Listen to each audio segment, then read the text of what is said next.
Sheesh. Wasn't really. I mean, it was entertaining. The Manning cast was entertaining. Yeah, you said you were watching the Manning cast last night. I would rather watch, like, when it's two teams that aren't particularly, I guess, explosive or great.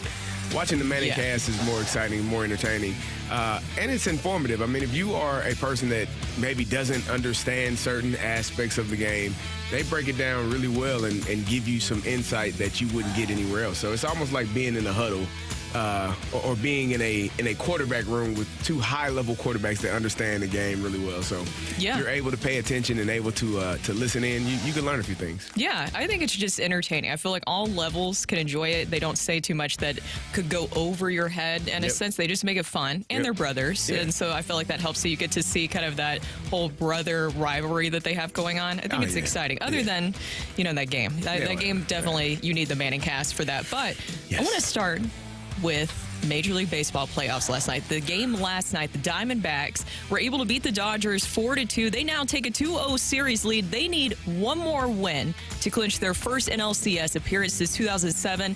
This felt like a game, though, that was decided early on, Carey, because the Dodgers starting pitchers are struggling right now. So what's going on with Clayton Kershaw and Bobby Miller? The first two games of the series combined with these two. 2 innings, 10 hits, 9 earned runs, 3 walks, 1 strikeout.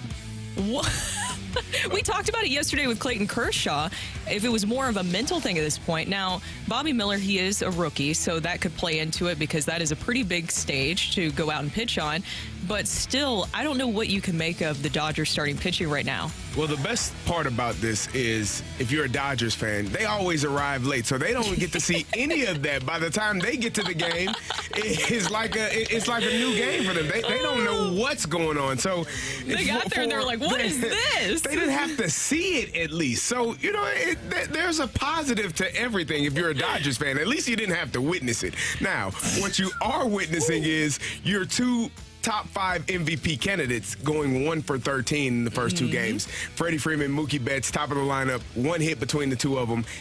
You're not going to win baseball games when your two best players aren't performing right now. And that's probably that, along with the pitching. I mean, obviously, you have to get to the hitting. Yeah. But the pitching has been struggling, but the hitting has not been helping them, specifically those two guys. You know what it reminded me of? And it was a little bit of PTSD. It reminded me of the Cardinals so early on in the season where the starting pitching got themselves in a pretty big hole and then the offense not being able to really claw their way back. That's what it felt like. It felt like that to me, just seeing the Dodgers starting pitching just really fall apart. And that's what decided the game early on. Now, on the other side, Zach Gallen looked really good. He sounds familiar, right? I feel like that guy, I know him from somewhere. He would be a great Cardinal, wouldn't he? Oh, my goodness. I wish we had a guy like that in our organization. That would be amazing to have. It's almost like we did at some point. Somebody like him, but maybe not quite him. We don't get to do that with this trade, remember? Why? Because they had to make that trade. They had to make that trade. Okay. Okay, well, I mean,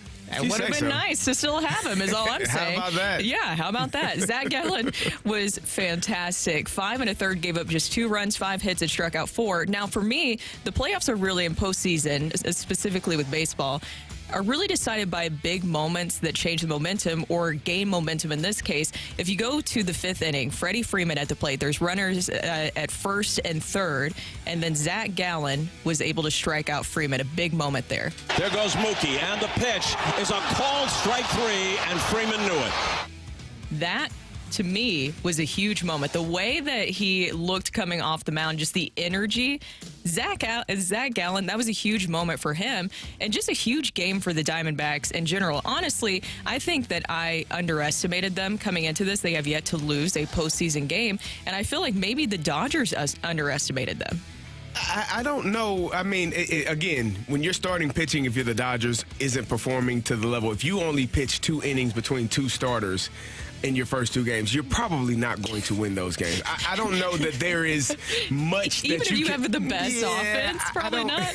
It changes the game when you're down, 6 runs in game 1 or 3 or 4 runs. It just makes it harder to dig out of that hole, and that's where the Dodgers are right now. They are struggling because of their starting pitching, because of their top of the lineup. They're not having success. I don't know if it's so much that they overlooked the Diamondbacks. I don't think you can overlook any team, especially in the playoffs. No. But if your starting pitching does not get you out of the first inning or out of the second inning, you probably shouldn't expect to win. No, probably not. And it was just a good game to see some of the former Cardinals too. You had Joe Kelly on the Dodgers side. He looked good for the bullpen after obviously their starting pitching exploded. So you need some help from the Dodgers bullpen. Also, I got to see Cole Wong. I honestly forgot that he was with the Dodgers. It was not a great moment for him though, because he was pinch hitting in a bases loaded situation and he wasn't able to capitalize, but still we were able to see Cole Wong. You have Tommy Pham, and then we mentioned Zach Gallen, and then we will see Lance Lynn in Game 3 on the mound for the Dodgers. Look, the bar is pretty low. You just have to get past 2 innings, essentially. Well, pretty much. If you can do that, you've done okay. Yeah. For yourself. I think when you're looking at what the Dodgers are struggling with, again, it's that starting pitching. We know it all too well here in St. Louis. If you can't get out of the first inning, the second inning, you're going to have trouble digging out of that hole, and that's where they are right now. They're not playing well as a team. No. I know people or the playoffs are seeded weirdly. Man, listen, you're the home team. You had the better record. You had time off. You had time to prepare, get ready, and here you are down 0-2 in your home ballpark and having to head back to Arizona to try to go win 2 games just to get it back home. So we'll see if the Dodgers are able to pull it off, or if the Diamondbacks really have that killer mentality and say, you know what, we're not going back to L.A. We're actually not even going to Game 4. We're gonna finish this thing. Wrap this up. And let's get it on over with and see if they have that killer instinct inside of them. Yeah, it's very exciting. It'll be interesting if the Dodgers will be able to dig themselves out of that one. Then this is the game that I was locked into last night: the Braves and the Phillies. What an exciting game that was. The Braves were able to beat the Phillies 5-4. The Phillies cruising through the first 6 innings thanks to Zach Wheeler, who was wheeling and dealing. Of course, you have to say that. The Braves, though, were able to come back with a 2-run shot in the bottom of the 7th, and then they were able to take the lead with another 2-run homer here in the bottom of the 8th, courtesy of Austin Riley. Here he comes. Riley in the air to left field. On the run, Marsh. There it goes! Austin Riley has given the Braves the lead in the 8th. That's what I'm talking about. Big October baseball moments, and that was a big October baseball moment right there. But the magic didn't stop, because at the end of the game, Michael Harris and the Braves were able to turn an insane game-ending double play to secure the win and tie up the series. He deals a 2-2. Castellanos in the air to right center field. Harris is on the run. Harris at the track. He leaps and he makes the catch. Harper might be doubled up. The throw gets away. The throw to first. It's over. It's over. Wow. You cannot count the Braves out in this one. The way that they were able to claw themselves back, that was a great performance by Zach Wheeler. And the fact that they were able to come back and erase that, Austin Riley was a huge part of that. We talked about what he was able to do in the bottom of the 8th, but also at that play at the end there, he was also a big part of that with kind of a Jeter-esque throw. Well, yeah, I thought that play was great. I didn't have a problem with Bryce Harper. It was a shot. You took a chance. You know, if you do tag up, you're not gonna obviously score. You may get the second, but you need that run. And so he took a chance and was hoping to get back. That was a hell of a play by Michael Harris in center field. That was what, when you think about playoffs, those are the moments that one shining moment. Yeah, those are the moments that stick out for you. I want to go back to the 6th inning though, because the first time that the Braves were able to get a hit, the first time that they were able to score, I thought it was a terrible play by Trey Turner having that error, because now at the time, okay, it's 4-1. Maybe it's not that big, but you allowed them to score and to see themselves getting into this game somehow, some way. And I just felt like, man, get in front of the ball. Don't let it kick off of your heel of your glove, and allow that. Don't have that error right there that allowed Ronald Acuna to score. I thought that was probably the key point, because that got Zach Wheeler out of the game. All of those things kind of dominoed and went into that way. And I thought that was probably the key moment of that game, where it kind of shifted in the Braves' direction. Yeah, it showed that there was a crack right? And with the Braves that we've seen this season, I feel like with their offense and their capabilities, what they're able to do with those players that they have in there that are fully bought in, they have committed to them, and I feel like they have that confidence, they have that swagger that they bring game in and game out. You didn't see that in the first game, I know. And we were talking about the off days. Some people were thinking maybe that was a factor in. But when you give the Braves an inch, they're going to take a mile, essentially. And that's exactly what they did there. Yeah, I thought Zach Wheeler, I mean, you can't really be bothered by what he did. He performed. I mean, he went 5 shutout innings. The first hit he gave up was the hit to Albies, and that's when they scored that run. So I thought he performed well. I know everyone, well, why was he still in the game? He did a great job. He did. And if Trey Turner gets in front of that ball, that run doesn't score, he probably gets the next run. And he does get Riley out at the next at bat. And now you're still 4-0 with 6 shutout innings, 1 hit allowed, and we can get him out of the game. I didn't have a problem with the decision in that instance. I thought it was the right decision. We just didn't make a play. When I say we, I'm talking about the team. They didn't make a play in the field to help him out in that situation. We could be Braves fans or Phillies fans. I'm rooting for, I'm on a winners bandwagon right now. Whoever wins, that's my team. Exactly. I want to see good baseball, and that's what that game was, and that's what the series is. It's going to be really interesting to see how it all plays out. Once again, I was just super impressed with Michael Harris. To me, it was just 2 different plays in that situation where you had just an incredible physical play by Michael Harris. I mean, the way that he committed to that and was willing to give up his body, and then you had Austin Riley just making an incredible mental play there. Because if you watch, he wasn't just watching. He was already moving and maneuvering for whatever situation was going to play out, which led to that Jeter-esque play there at the end. Now, we got to talk about some Monday Night Football. Do we? Yeah. The Raiders beating the Packers 17-10. Jordan Love, what was going on there? 3 interceptions. He's a young quarterback. I know he's in his 4th year, but technically this is his rookie year on the field. He hadn't had many opportunities to play, and I would say I was more intrigued by watching the Raiders. It was just a lot of things that they do that I'm not a fan of. I thought maybe they would be better. I don't know. I thought Jimmy G and Derek Carr are essentially the same person, but Jimmy G looks uncomfortable at times. I thought they had poor clock management. I thought that the Raiders should have gone for it on 4th down, 4th and 1. That's what I was going to ask you. As opposed to what was that? Attempting a field goal and missing. I thought that was a terrible decision because, Jordan Love is a young quarterback, but you've seen him already have a 4th quarter comeback. You've seen him take a team down the field and be able to put the ball in the end zone. So you don't want to give him that ball back. And you actually gave him better field position because they get the 7 extra yards with the missed field goal because it's from the spot of the kick. Doinked it. Yeah. If you go forward right there, it's at least 7 yards less that they have. I didn't like that decision by the Raiders. And there are some questionable decisions that Josh McDaniel has made in his tenure and continues to make. I didn't like it. I didn't think that was a good game for either team. And it just wasn't, again, I was watching the Manning cast, which made it more entertaining. Interesting. It was much more entertaining watching the Manning cast than watching the actual game. You have to. And with that situation, I don't understand why they didn't go for it because, 1, you missed it, but also, 2, does that show a lack of confidence in your offense? I don't know. You need 1 yard. I don't know how you can be that. How didn't you believe that you could get 1 yard? And again, you ended up missing the field goal. So my problem with it is 2 things. 1, you missed the field goal. 2, I guess 3 things. 2, you didn't trust your offense to get 1 yard. And 3, even if you make the field goal, they can still tie the game with a touchdown. So it's not like you put it out of reach by kicking the field goal and making it.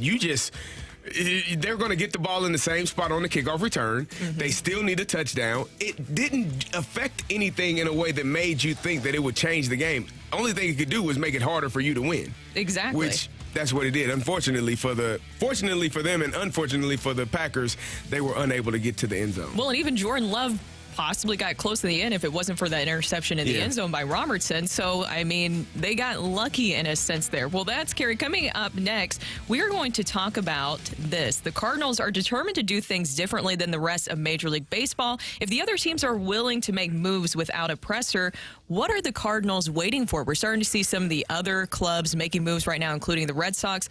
Why aren't the Cardinals doing anything? That's coming up next on 101 ESPN.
Drive. I'm Carey Davis, joined by Brooke Grimsley. And Brooke, we were talking a lot about the Cardinals and their lack of a presser yesterday. We were waiting on a after season, a postseason, post-regular season presser that we did not receive yesterday, and we talked about it. What is the holdup? What are we waiting for? What are some of the moves that are going to be made?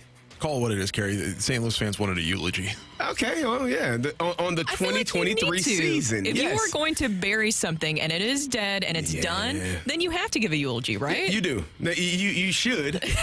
It's the proper way to end things.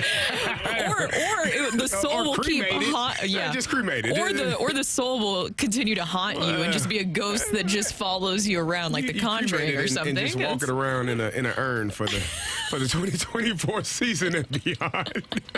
just keep it with you. So if the Cardinals are determined to do things differently than the rest of Major League Baseball, other teams are making moves without pressers. The Boston Red Sox fired their pitching coach and their third base coach on yesterday. And the Cardinals, we're again, we aren't in a position to want people to lose their jobs. No. But we understand that when you're 20-plus games back in the division, when you only win 71 games in a season, when you play as poorly as they played the entire season, people do lose their jobs, whether it's players. And that's one of the things I always talk about. It doesn't matter what the record is.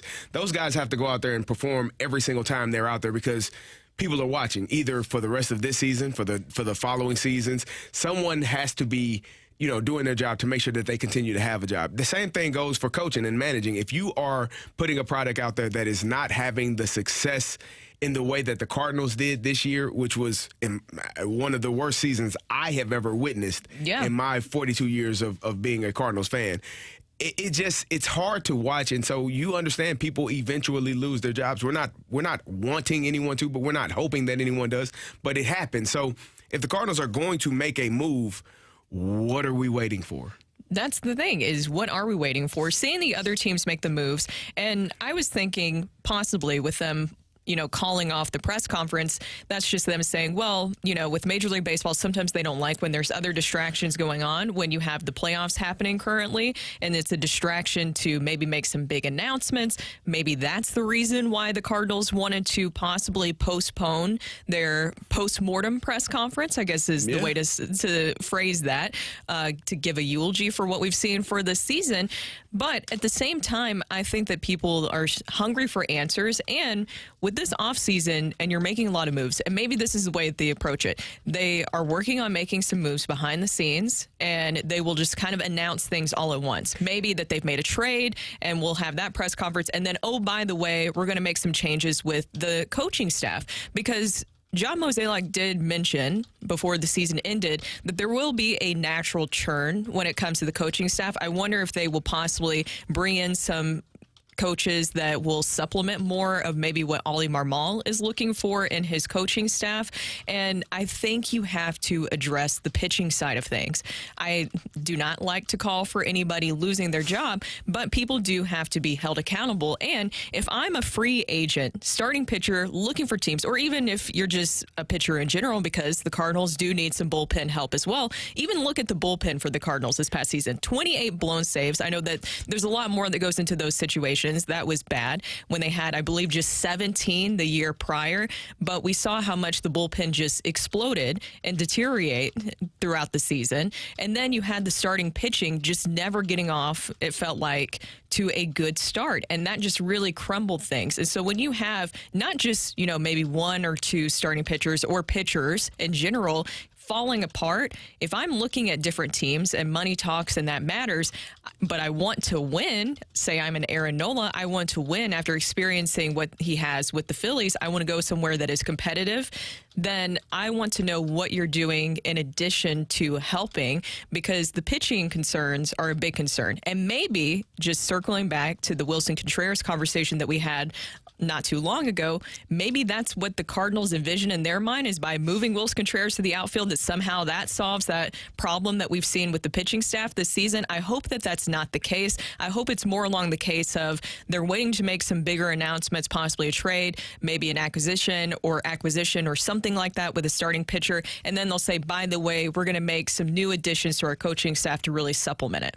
I was sitting here thinking, and I'm wondering, maybe the no news is because there is no news. And maybe waiting an additional 30 days will get Cardinal fans to say, oh, well, we forgot that we didn't like Dusty Blake. Oh, we forgot that we didn't like Oli Marmol. Oh, we forgot that. Maybe that's the reason for the no news, because there will be no changes. News. And so if you make that decision right now while it's fresh in everyone's brain, it's going to be chaos. It's going to be anarchy. It's going to be, people burning jerseys. They're going to march down to Busch Stadium. They're going to march down to Busch Stadium and with burn bow ties. They're going to burn bow ties. That's what will happen if they come out. I haven't seen him wear a bow tie in so long. He kind of changes his fashion every once in a while. And make this decision. So maybe that's why the Cardinals are not saying anything, because there won't be any changes. And so here's my thing with Oli. What did he do in his first year as a manager? Led them to the playoffs. Okay. So in his second year, what did he do? Not that. They 20 games under 500. So which one is it? That's a fantastic question. You can't have it both ways. You can't want to fire him after one bad year, but praise him in the manner in which you do after 1 year where he took him to the playoffs. So which manager is he? Give him a third year, maybe a fourth year. See how this third year goes now. If it's worse next year, hey. Well, then nobody's job safe. Nobody. Yes. But the fact that you are ready to, as you said, walk down there with your pitchforks after this season, but you were elated after the first season. Well, this is something to build on. We're moving in the right direction, and it fell off a cliff. Sometimes it happens.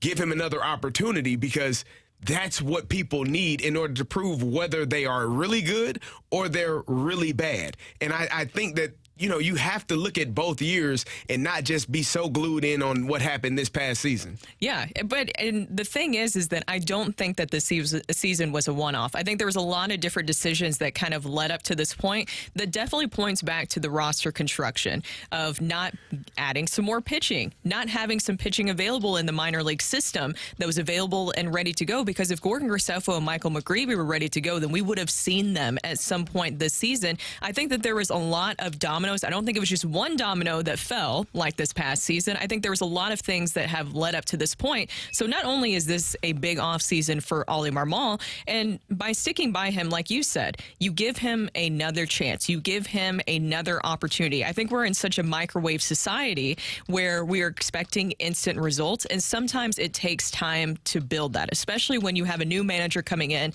kind of gaining his ground. There was some changes that happened to the coaching staff. You lost Skip. You also thought you were going to have Matt Holliday going to the season, and you didn't have that. That's why I said possibly supplementing this coaching staff with maybe guys who are in line, not saying that this coaching staff isn't, but more in line with what Ollie knows that this team needs moving forward. Let him have a say in that and what works, and then try to figure it out moving forward. But pitching-wise, you have to figure that out, because I think that also factors into your off-season decisions. And when starting pitchers are looking at all, because everybody needs a starting pitcher, right? How many teams are the Cardinals going to be competing against to get a starting pitcher? Probably 10. And that's 10 to 12. Yeah. That's why most comments were so odd. Listen, I know, Bally's might not have the best app, but there were probably a lot of people watching when he made this comment and pulled back on the three starters thing, and we've already played the audio a couple times, and there's a reason why it's such an odd piece of audio, because not only does everybody else need pitching, but in the last month, pitchers have come off the board in Urias and Ohtani, and so the market got smaller, and now you're saying you're going to pull back on it. So the problem is, there's been no reason to think it is just 1 year. Unfortunately, even when you just look at 2 years ago, everything that happened this year isn't getting fixed, and having a strong offense even for that little span of time didn't do anything. And so the situational hitting at times, crucial moments, was bad. Even when they were a winning team in the playoffs, and you saw what happened there. But overall, people are not stupid. They're putting 2 and 2 together, which is you need 3 starters,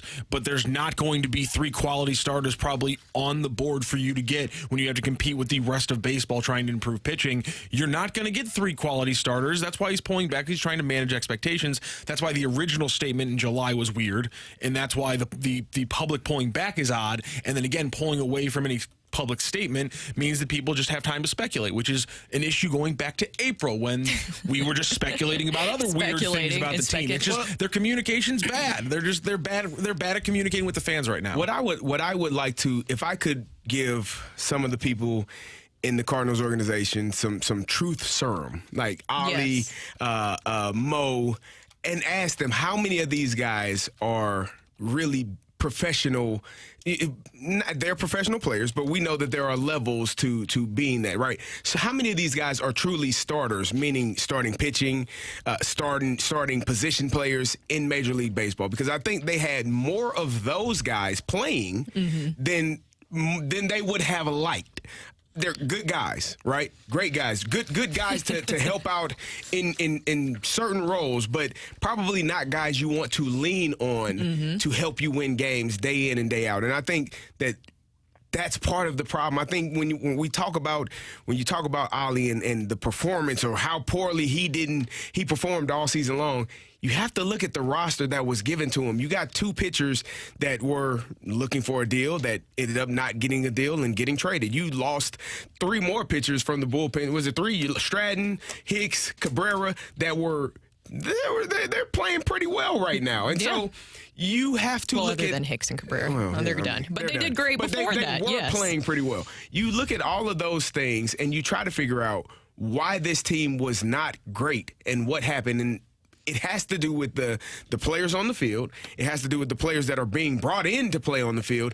And then you look at the managing and certain managerial situations where, I didn't like that decision. Why did you take him out? Oh, why didn't you give him more opportunity, more rope to go out there and continue his job? There are if you want to talk about the manager, let's talk about the base paths. Let's talk about some of the shifts, the non-shifts, and not being in the right spots to field balls. Those, I think, are on the manager. Yeah. But at the end of the day, if the ball is hit right to you, you should collect that ball and throw him out.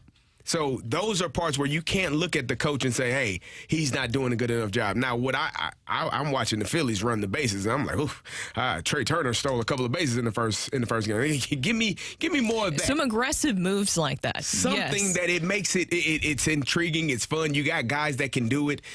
Just the analytics take over everything, and sometimes it doesn't allow you to actually feel the game in the manner in which you should. And that's the thing, is managing these guys and getting the best out of them, I think, is the big part. And just to circle back to it, look, I'm fine with them not having a press conference. I've kind of come to terms, obviously, that they're not having the press conference, the post-mortem, because it was supposed to happen yesterday. I'm fine with you not having it. Now, when you do have it, I want some big announcements. I want maybe something to get excited about, a.k.a. that you've signed a really good starting pitcher. Not just an okay starting pitcher, but a really good starting pitcher. If you're holding off for that, then I'm fine with that. I'm with you. Yeah. That's Brooke. I'm Carey. Coming up next, can the cheetah catch the champ? Are the Dolphins real, and are they a real contender to push the Kansas City Chiefs in the AFC? We'll talk about it next on the Opening Drive.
This is Rocky with your Sports Center update, driven by Johnny Londoff Chevrolet and Johnny Londoff Autoplex. Last night, Monday Night Football, the Packers fall to the Raiders 17-13. Jordan Love with 3 interceptions. He now has 8 touchdowns and 6 interceptions on the season, and the Packers fall to 2-3. In Major League Baseball playoffs last night, the Braves evened up their series with the Phillies with a 5-4 comeback win. That series again knotted up at 1 apiece, while the D-backs have taken a 2-0 lead over the Dodgers with their 4-2 win last night. Coming up on 101 ESPN tonight, you can catch Game 3 of the Rangers and the Orioles. Pre-game starts just after the Fast Lane at 6:30. That is your Sports Center update, driven by Johnny Londoff. Find your road and shop 24/7 at londoff.com and londoffautoplex.com.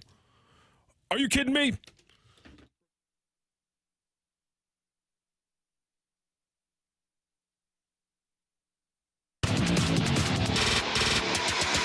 Kingdom. When the Miami Dolphins come to Arrowhead Stadium this year, guess what we gonna do? Guess what we gonna do? I hate to say it, man. I hate to throw up the peace sign against y'all. I hate to do it. But guess what? I'm gonna be y'all worst enemy that day. I'm gonna be y'all worst enemy that day. That is Tyreek Hill just living rent-free in his opponent's head, essentially. I like the cheetah. I like the trash talk that he has. And look, he backs it up on the field. So this leads to my question, Carey. Can the cheetah catch the champ? Are the Dolphins a real Super Bowl contender in the AFC, or is the conference still Patrick Mahomes to win or lose? You know what's crazy? We came into this season so high on the AFC side. You had Joe Burrow, you got Josh Allen, you got Tua, you had Aaron Rodgers, he went down, Lamar Jackson, you had Trevor Lawrence supposed to take the next step. You had all of these guys, and at the end of we're only 5 weeks in, but really the only one that has played to the level, the only 2 are Tua, and here we are, the same one, Patrick Mahomes. Those are the guys. And so do I think that the Miami Dolphins can chase down the Kansas City Chiefs? I think there's an opportunity to. I think the Miami Dolphins, they should win that division. Buffalo had a terrible loss over the weekend. Yes. Granted, it was in London, so, you maybe take that with a grain of salt. But you put an asterisk there? Yeah, something. I'm sure they wish. You throw it out of the window. It doesn't count. No, it counts. It goes on their record. It's a loss. It's a notch on the L side. They mark it down. But while I'm looking at what this Miami Dolphins team, they have so much explosive players on their team. Now, Devon Achane just is down now, I think, with a knee injury, but they still have Raheem Mostert. And so they are so explosive offensively. They scored 70 points. Hadn't seen that done since, I think, the 50s or the 60s. Just a spectacular game for them. They are playing at an extremely high level. The Kansas City Chiefs, for me, still don't feel. It feels like they're missing something. They're right? missing that. They're missing a guy. They're missing. Kadarius Toney has to step up and be a guy. Rashee Rice has to step up and be a guy. We know that Travis Kelce is the guy, but it still feels like somebody else other than him. Justin Watson has been playing pretty well. Now he's maybe turning into one of the guys, but they just have to. They still feel like it's. I don't know what it is, and we talk about, for as much crap as Eric Bieniemy got, he doesn't call plays, he's just there. Andy Reid, I think he called the plays. Yeah. And I think it's evident, and maybe that's what this team is missing, that fire, that aggression, that guy that just gets after people all the time, constantly making sure that everyone is in the right spot, doing the right thing.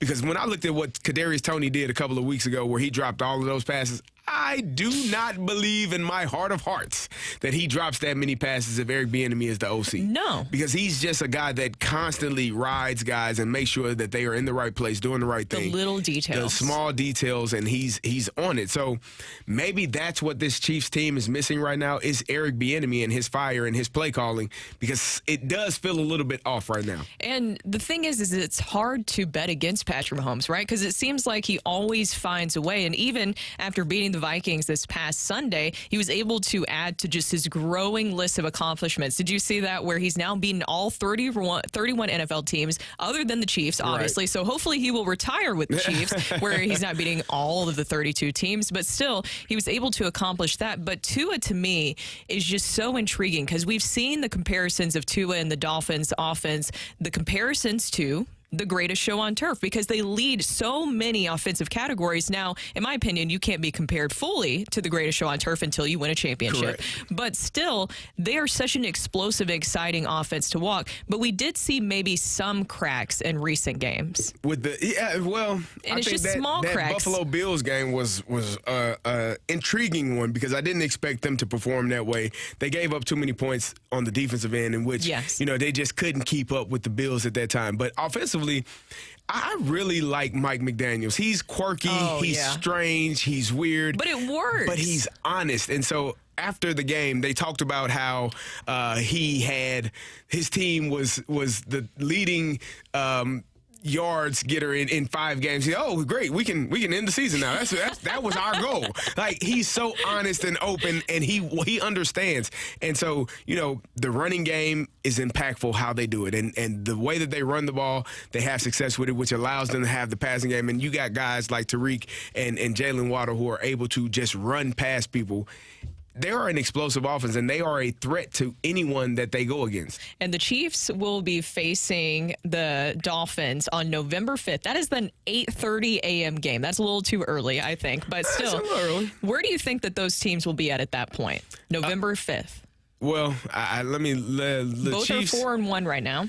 So the Chiefs have, they Chiefs have the Broncos, the Chargers, and the Broncos. Then the Broncos. They'll be what's that? 7-1 going into that game. Yep. And the Dolphins have in that same time the Panthers, the Eagles, the Patriots, and then the Chiefs. So that Eagles game is going to be a tough one. Yeah, that's in Philly. Yeah, that's going to be a tough one. So maybe they are 6-2 going into that game, 7-1. Either way, it's going to be a great matchup between the Chiefs and the Dolphins in London. Is that where they're playing that one at? Is it London? I know it's at 8:30, so I'm assuming it's in London, but. It's gonna be one of those games. Or is it in Germany? It's Frankfurt Stadium. It is. That is the Germany game at 6:30 a.m. Flip a coin. Which team gets over there sooner? Which team gets acclimated to the time and is able to figure out what day it is? And avoid the beer fest until after. Well, October is the beer fest. No, do that. Or is that I don't know. Here? I just assume that they just do it all the time. That's definitely a thing in Germany. Yeah, so it'll be November. So it'll be okay. I just believe that they always have beer fest. I don't know. At all times of year. I know Frankfurt has Christmas markets, but I'm pretty sure they have. Yeah, you're right. I got you, buddy. I got you, buddy. Stay tuned. Hold on quick. I just need to read these 2 texts because I don't have BK here, and I would very much like to read them to him to get his reaction. But I have Carey here, so we'll make do. Pat Mahomes has been mediocre this season. React. I don't agree. I think Patrick Mahomes is. Oh, sorry, I should have done that like McGregor. Pat Mahomes, tell me about that. Mad Dog style, right? Yeah, exactly. I don't think he's been mediocre. I think, again, when you lose your offensive coordinator, Patrick Mahomes is 7th in the league right now in passing yards, which, again, not what you expect, but he's top 5 in touchdowns. So I think you're not having Eric Bieniemy has been such an impactful thing for this team right now. Still trying to figure out who that number 2 receiver is because we know Travis Kelce is your number 1. He's been banged up though. He missed the first game. He hurt his ankle in the last game, which looked worse than I think it actually is.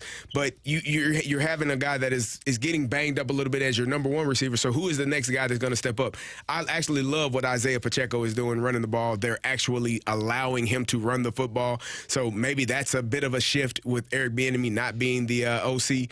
But I don't think he's been mediocre. I think the talent around him has to play and perform better because, like I said, Kadarius Toney dropped about 4 passes in that opening game. And I was waiting for rough. a better response from him in these other games. He has all of the talent. I don't know why it hasn't clicked just yet. No. Well, that's Carey. I'm Brooke. Coming up next on the opening drive, it's time to get your text in for Take It or Leave It. You can text into the Air Comfort Service text line. That is 314-399-9646, 314-399-YO-HO. You can also check us out on YouTube, by the way. You can see Carey, you can see me, you can see Rockio, and you can see us on the Air Alliance studio cams on our YouTube channel. Just type in 101 ESPN where you can watch us and also send in your Take It or Leave It. That's coming up next on 101 ESPN.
take it. If you don't, send it right back. Get your text into 314-399-9646 and give us your take it or leave it. Brought to you by Gloria Lou Realty. Visit GloriaHasTheBuyers.com and start packing. That's my final offer.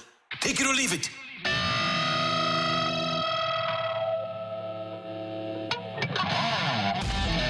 Welcome back to the opening drive. I'm Carey Davis, joined by Brooke Grimsley, and it is time for Take It or Leave It. Get your text in to the Air Comfort Service text line, 314-399-9646, 314-399-YO-HO. Brooke, so we were just talking about the Kansas City Chiefs and the Miami Dolphins. They will play in a few weeks in a game in, what'd you call it, Rock? Frankfurt? Frankfurt. Take it or leave it. The NFL dropped the ball. This game should not be at 8:30 a.m. It should be at 7:30 p.m. on a Sunday night or a Monday night. I'm going to take it, and I want it on American soil. That is a great game that I want to see played in the U.S. of A. That is a game I want to see here. I'm not Germany mad doesn't about that. deserve that. That's how you reach out to the other countries. You give them quality games. You give them what we watched last night. No, that's what we've been doing with. That's what we've been doing with London. That's why we keep giving them the Jaguars. You give them Bears versus Broncos. No, that's why we keep giving. It's American football. Justin Fields is great. Russell Wilson is going to be a Hall of Famer. Sean Payton has won a Super Bowl. You know how you. That's how you sell it. That's that's all you have to do. You don't give them Patrick Mahomes versus the Miami Dolphins. You don't give them Tua versus Pat. You don't give them the Cheetah versus Andy. You don't do that. That's not the game you give them. You give them what we had to watch at noon last week. The Broncos versus the Bears. That's the game you give them. If you hadn't shoved the Jaguars down London's throat for a decade, there'd be a team there by now. Versus the Jaguars, which was a pretty decent game. Now, that week before, they got the Jaguars versus the Falcons, and they had to endure. You give them games that they have to endure, and you give us games we get to enjoy. This is how you market launch with a real game. No. Hell, not that real game. When you played in Tokyo, what time was that game? Do you know? Oh my God! I listen, Brooke. And what was that game? It was a preseason game. Okay. It was when I was with the Falcons and we were playing the Colts, and it was the Tokyo Bowl, and it was. I don't remember anything because we got over there. This is no exaggeration. It's like, I think a 12-hour time difference. I'm not sure how many, 14 maybe. I don't know. Either way, we got over there. I was unable to regain the time frame until like 3-4 days in. We played the game. By the time I got acclimated to the time there, it was time to go. And I got back to Atlanta and we had a meeting at our normal damn time. And I literally woke up 10 minutes before the meeting. I stayed 15 minutes from the facility and was driving 100 miles an hour to get to work because I had no clue as to what time. It felt like a fever dream. I didn't know what time zone I was in, man. Come on. You seriously? And so then you're going to do that to Tua and Patrick Mahomes. I didn't know. I had no clue as to where I was, what time it was, what day of the week it was, what city on the earth I was in. It's a difficult thing to adapt in that short a time frame. And then your routine, because players, you guys have a very specific routine. Yes. And I think one of the biggest culture shocks, having gone to Japan too, and I'm sure other parts of the world, is that things are different in a lot of different ways, including your hotel room or where you stay. So I don't even know how that was for you in that experience. Everything was different. Everything's different. It was so cool. then you're thrown off a little bit, maybe. They make it as easy and accommodating as possible. But again, there's no accommodation for that jet lag and the time change and you trying to figure out what day of the week it is. There's nothing you can do about that. Oh, I like that. Well, take it or leave it, guys. Did you see some of the exciting news for the 2028 Olympics that includes possibly cricket, lacrosse, and then this one, flag football in the Olympics? Take it or leave it. We need to let some NFL players in that so that the USA can just completely dominate. I'm going to leave it. Oh, no. Robert Edwards, former New England Patriot, former Georgia Bulldog, tore his knee up in a flag football game in at the Pro Bowl many years ago, and never. I was going to say, did you get a gold medal? It was really bad. So I'm gonna leave it. Okay, Carey, why do you not want the rest of the world to fall in love with football? Why do you not want football? Why do you not want the dream team of football? Rock, you sent over the team that you said was outstanding. That product that they sent in the World Championships, and you got the audacity to talk to me about better players going across seas. We got to do better. Who the hell wants to watch that? We got to do better. No. You're gonna send them in basketball. Send them in football. Send them to Bears versus Broncos. We're good. Nobody wants to. We're gonna reckon. We're gonna absolutely reckon flag football and lacrosse. It's gonna be awesome. It'd be great. What do we have on the text line?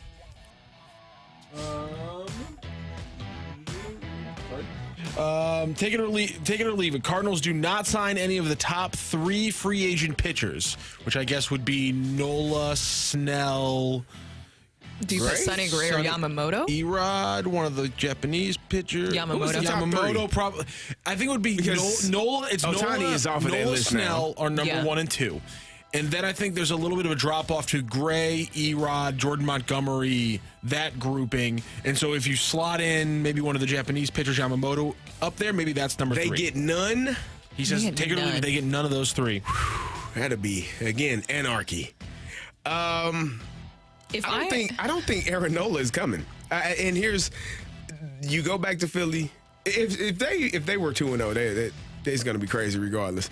But they're 1-1. They have an opportunity. They win. Let's say they beat the Braves. Yeah. Go on to another World Series. Whether they win or lose, Philadelphia is going to make a sizable offer to keep his services.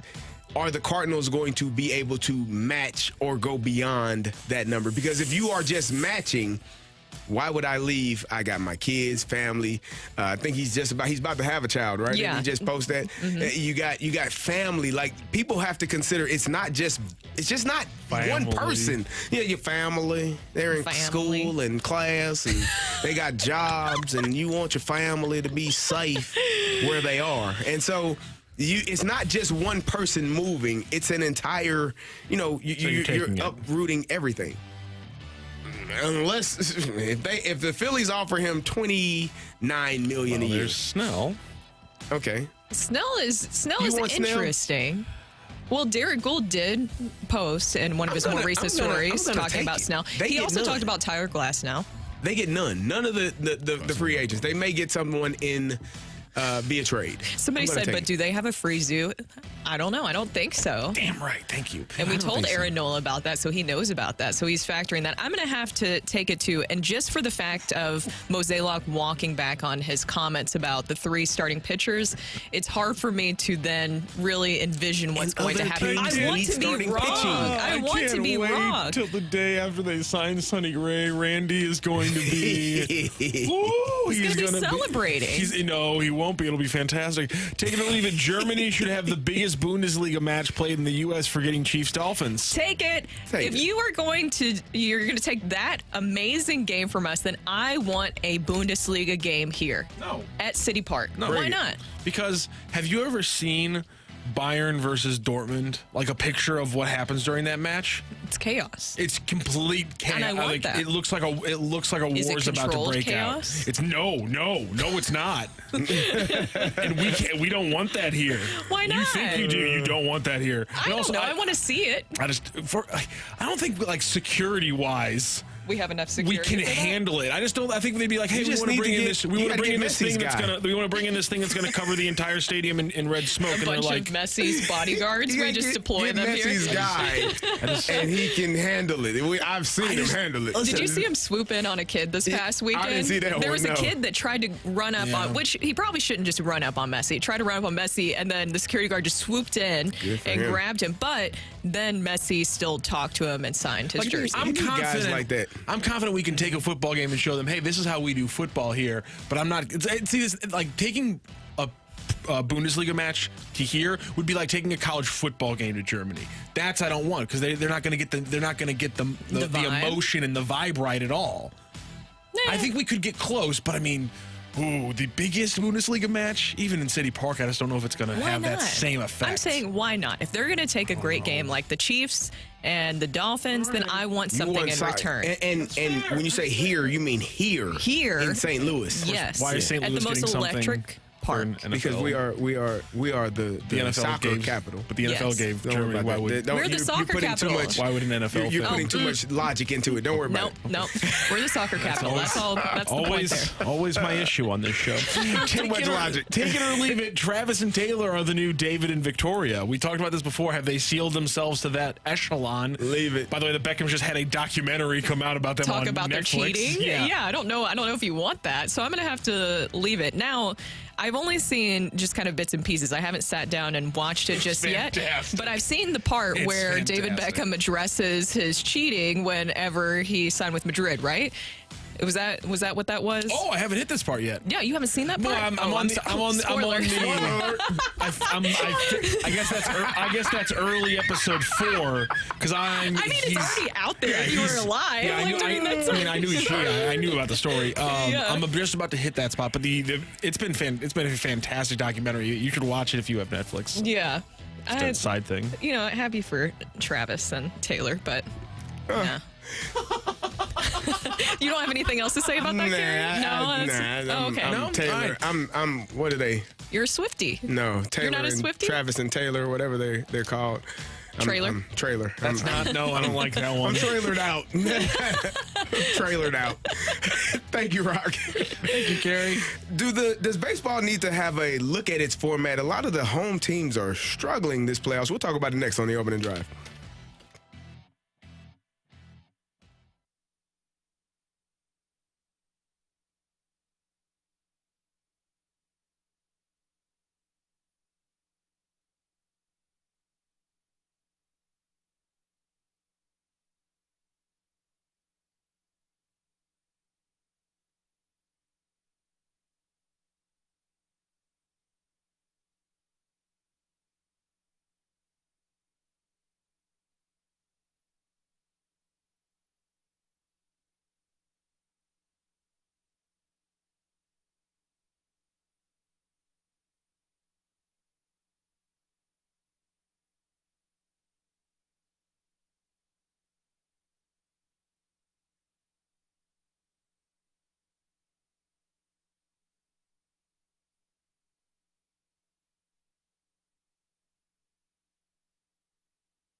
Drive on 101 ESPN. Brought to you by Sumner One.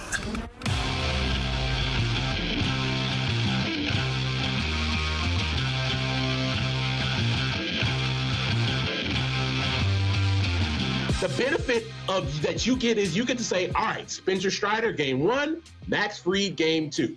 And if you lose, that's on you. That's not on everybody else. We don't have to change the formatting, and we don't have to reseed. Play better, right? I know, I think I saw a stat today that the team that has more rest it loses a lot in the last 5 years or so. I don't like the idea that you were the best team. You were rewarded by having the bye and getting to get healthy. If you had guys banged up, you get to, pick exactly who you want for the first couple games of that series. And now all of a sudden, because you didn't play your best game in game 1, now it's not fair. We need to change the rules. That is Russ Dorsey, a baseball insider on Foul Territory, talking about a subject that has a lot of people fired up right now. That question being, does baseball have a problem with its format? I'm Brooke, alongside Super Bowl champ Carey Davis, Randy Karraker with the day off. And here's the thing. Ken Rosenthal kind of added to the fire a little bit yesterday, Carey, because he put out an article that says on the headline, does MLB's playoff format already need changes as higher seeds lose advantage? And he cited the 5-day layoff that we have seen as maybe a big issue here, and how basically what you do in the regular season doesn't really secure you anything with the way that this playoff format is played out, because you have the 5 days off and maybe the momentum shifts there. But to be fair, I'm going to have to agree with Russ Dorsey. Play better.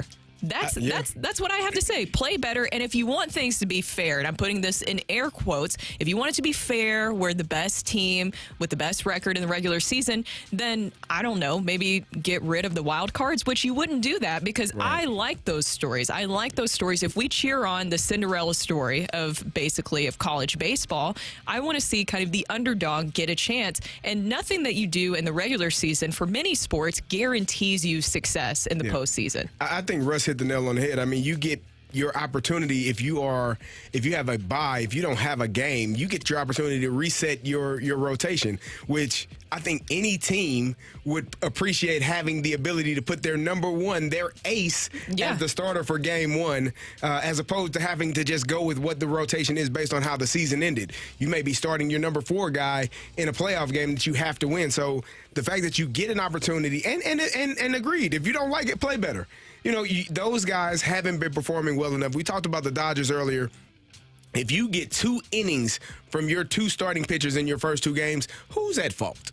Is it the seeding? Is it the fact that you had some time off? No, it's the fact that those guys did not go out there and perform well enough. Is it Dave Roberts' fault? Should he have not started Clayton Kershaw? I don't think that that's the issue. I think it's the pitching hadn't done good enough. And we talked about it earlier, Mookie Betts and Freddie Freeman are 1 for 13 in their first 2 games. You are not going to win. 5 days off. Yeah, whatever. If you don't like it, play better. And the purest response to this is, we'll go back to 3 division winners and 1 wild card team. But the fact of the matter is, cutting down playoff games will never happen, because that means cutting down money. So I like what Brandon Watson did on the YouTube chat. And again, if you want to join the show, you can do that on the text line 314-399-9646, or you can go on the text or the YouTube chat. Just follow us on YouTube at 101 ESPN STL. Brandon Watson said, add 2 more teams, no buys. You shorten the season to 154 games, and you make every single postseason series 7 games. Therefore, but then when does the season end? That's the problem. You'd have to start the season 3 weeks earlier. Yeah. So March 14th, cold weather games freezing. There. You're still finishing in November. So it's like after Thanksgiving? You're not losing games, and you're adding games. Listen, it's a feasible opinion, because anything that adds games and adds money is the only way this possibly could go. I don't see. That's too. I don't see. That's the only way it goes in the future. I don't see NCAA many tournament. It's only going to add teams. I don't see many times where you're going to shorten a season, especially baseball. Baseball is such a number-driven sport that 162 games, that if you are short by a few hits or you're short by a few home runs and you only played 154 games as opposed to 162, those numbers mean a lot more in baseball. They're starting to mean a lot more in other sports, but they have always meant more in baseball than other sports. I don't think you'll be cutting any games off. And adding 7-game series throughout the entire playoffs, it feels like that's going to be forever. That's the thing. That's too long to basically be playing till after Thanksgiving, I think is a big issue there. And that's why I said I don't have a problem. I know that we're seeing kind of a small sample size with this new format, but I seriously don't have a problem with it. Now, even trying to find a way to eliminate the 5 days, I don't know how you can, because then you would have travel days that factor into this. How does that change things? I don't know if there's a possibility where you could eliminate these 5 days off, and that should be an advantage, because when you were playing, you enjoyed your bye weeks, right? Give me the bye week. I don't know why we're complaining about teams that have a bye week, time to get to rest and relax and reset. How do you get awarded the benefits of all of your labor and then you complain about it? Come on, man. You aren't playing well enough, and it's not like Philadelphia should have won that game last night against Atlanta. They allowed Atlanta to get back into the game. They allowed them to find a way to score a run with the Albies hitting and Acuna coming around and scoring. They allowed them back into that game. They should have stepped on their throats and not allowed any air in and not allowed them to breathe, but they have, and now Atlanta has an opportunity in this series. I think that just one more thing on that, though, is that imagine if the Braves didn't win. I think this would have heated up the conversation even more, because you see what's happening with the Dodgers. I think that what happened in the first game with the Dodgers and the Braves both losing, that's what igniting the conversation even more. But is there also something too, CD, about continuing to stay hot and being able to build off of that and not take a break in between? Yes, or a long break. There is something to it where you get a chance to, keep going and not have to have a break in between. But you always appreciate the break. And the Braves sent Spencer Strider and Max Fried to the mound. Who are you mad at, man? what are we complaining about? You got those. Come on, I won't. No, I'm not gonna. I don't want to hear any of that. What do you have on the text line, Rock? I just had one other one because I like the ideas. That people are throwing out. 314 says just go back to East and West divisions and get rid of the Central. Then you take the top 3 teams from each of the divisions, and then you got 6 teams right there. Oh, I kind of like it. I think maybe it evens out the competition a little bit. I think you get more of a better quality, because right now there's 2 divisions in each league that absolutely sucks. Or 1 division in each league, 2 divisions in the whole league that suck. I don't know. Just play better. That's how I feel about it. Play better. Exactly. Well, that's Carey. I'm Brooke. Coming up next, we're going to head to the Blues booth, our celebrity line, with voice of the Blues, John Kelly, because, guys, it's finally time for hockey season. The Blues season starts this week. We're going to talk to him about that. That's coming up next on 101 ESPN.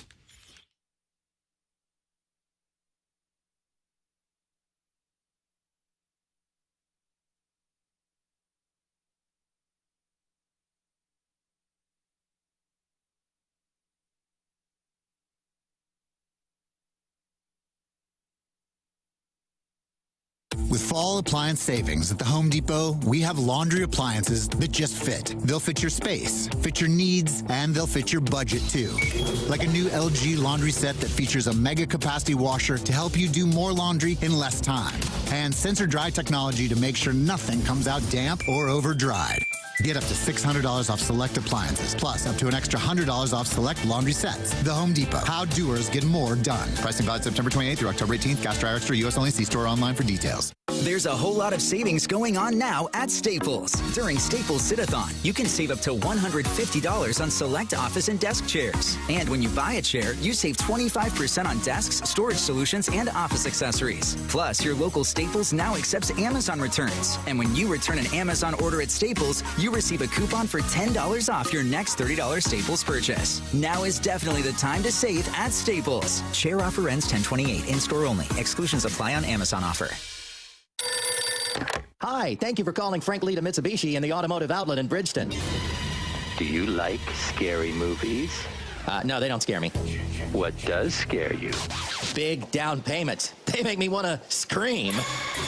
And at Frank Lita Mitsubishi? Frank Lita Mitsubishi knows it's a crime to pay more than a dime. Every vehicle, one dime down. Come pick one out.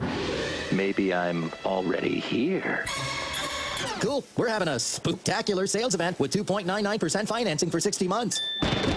What if I have scary credit?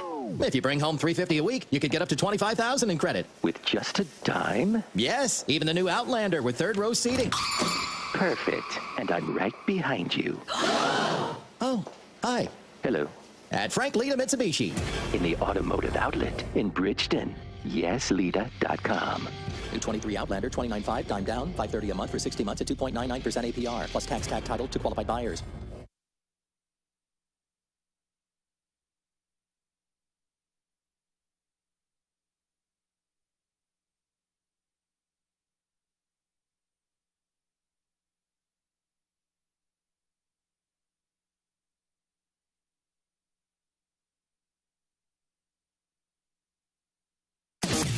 From the Car Shield studio, this is the opening drive on 101. We're talking everything St. Louis Blues as we head into the Blues booth. Presented by Boardwalk Hardwood Floors, a proud partner of your St. Louis Blues. Find your perfect new floor at our 4 convenient locations and online at boardwalkhardwood.com.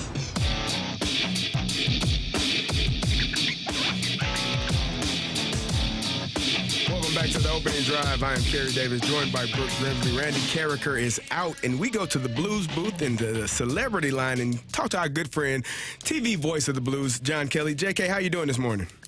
I'm good, Carey. How are you guys today? Doing wonderful. The Blues trimmed down their roster. They are set and ready to go. Were there any is this the group that you expected coming out of training camp would be on this team when they finally did make the roster cut downs?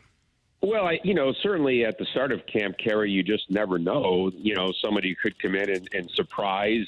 Conversely, somebody could have a bad camp and, poor preseason games and not make the team. But as camp went along and as the players played in the games, it became evident that this was final group. So, Rosen going on waivers, perhaps a little bit of a surprise. But the good news for the Blues is that he cleared and is now going to go down to Springfield, and he's obviously still a member of the organization. So, that's a great sign, along with the other players that cleared. So I think a lot of times, fans get worried about, the waiver period and the final rosters. But, the bottom line is not too many players get picked up in the waiver draft at the end of training camp. A lot of teams have players like the Blues have. So it's good that they didn't lose any players. And, to answer your question, I'm not really surprised with the final 23-man roster. Well, JK, how excited are you just to finally get this season started? It feels like we've been talking all offseason about just some of the changes that we're going to see with the Blues this year, and we'll finally see it in action this Thursday with the Blues on the road. And then they'll be coming back here, a quick turnaround, hosting the Seattle Kraken. What are we expecting to see just from in these first 2 games? Well, I think the start for this team is really important. Remember last year they won their first 3 games and then lost a record-setting 8 in a row in regulation. Then went on a winning streak, but really never recovered from that 3-8 hole. So I think that obviously that was a punch to the gut last year to finish with 81 points, Brooke. And Carey, this team has been really good, obviously, for the last 10 years or so. And now they have to get their confidence back and their mojo back. So I think that perhaps more than any other time in the last decade or so, I think the start is really important. If they could get off to a 6-4 start at the worst, I think that could go a long way to this team having a really good season. John, we got this text yesterday, and I thought it was pretty interesting. It said the Blues are bringing back essentially the same defensemen. So what should we expect to be different from this year in comparison to last year? Well, they are, Carey, but also that same group was on the team 2 years ago, and they had 109 points. So, are they as good as that team that had 109, or are they as bad as the team that had 81? I mean, talking about the whole group and defensively, I think they're somewhere between. And, I think this team is certainly capable of getting between 95 and 100 points. And if things go really well, who knows, maybe more than that. But I don't think there's any question that the Blues have the capabilities of being a playoff team. But it's not just the 6 or 7 or 8 defensemen on an every night basis. This team has got to play a better team defense, and I think they will. They have a new coach defensively with Mike Weber, and they're going to play a different type of system, basically defend the ice in quadrants and have the center basically attack the puck wherever it might be. So let's hope that this new system and the new coaches can come in and turn it around and make it a better year and make it a better defensive year. Also, when we were talking about just trimming down the roster, the Blues decided to go with 13 forwards, including keeping Alexandrov, who went out over McEachran and Nathan Walker. What did you think about that decision? Well, he's a really good young player, and no offense to McEachran or Nathan Walker or anyone else, those guys are sort of what they are, where to me Alexandrov has more upside. He's still a very young player, has played few games in the National Hockey League. And, my take on him and watching him play last year is he's a smart player and he can be a physical player. Not that he's the biggest guy in the world, but I think his upside is pretty good. And I think the Blues certainly didn't want to lose him, and they want to develop him as quickly as they can. So not a shock. And, again, it's also not a shock that Walker or McEachran did get picked up. John, is there a player on this roster that you're looking at that you expect to have maybe one of those breakout type of years? I think that a player like, I'm not sure how you define a breakout year, but, Robert Thomas is a player that to me is now, to me, a veteran. Mm-hmm. He was a rookie when they won the Cup back in 18-19 and, dealt with some injuries the last couple of years and things like that. And, no longer playing in the shadow, really, of a guy like Ryan O'Reilly. I mean, he's the guy now, Robert Thomas, as the top center iceman, but has a lot of support with Shannon, now Hayes, and of course, Sundqvist coming back. So I certainly don't think it's inconceivable that Robert Thomas is a 100-point man, either this year or soon. He certainly is capable. And at the same time, Jordan Kyrou, I think he had 37 goals last year. There's no reason he can't approach 50 goals. And I know Robert said the same thing a few weeks ago. So I would say those are the breakout guys. But, Buchnevich is a guy that plays on that line, Brooke and Carey, that he is a really good all-around player. I think he's one of the more underrated players in the NHL, and that line has looked really good this preseason, and they're going to start Thursday night in Dallas. So I think that line has the makings of being a really good number one line, and it's really exciting. I think the only big question mark I have going into this season is watching how the Blues will handle Scott Perunovich and also Torrey Krug. We've seen both of them during the preseason. How do you think that the Blues will maneuver that throughout the season? Well, Perunovich, obviously, Brooke, is an offensive-minded defenseman and can run a power play. He's a fabulous skater. And, I guess the bottom line is, do they need both players, assuming everybody's healthy, in the lineup on the same night? Because they really do the same type of thing. But obviously, Krug is a seasoned veteran. I mean, he played in 2 Stanley Cup finals and is a really good player and, is coming back. And I think like other defensemen on the team, he's got some things to prove. So, I don't think there's any question that Krug will be in the lineup every night. But, when injuries hit, and unfortunately they will, obviously Perunovich will get a shot. And, for me personally, I know that, he's come to this organization with a lot of upside and a lot of people think he could be a good player.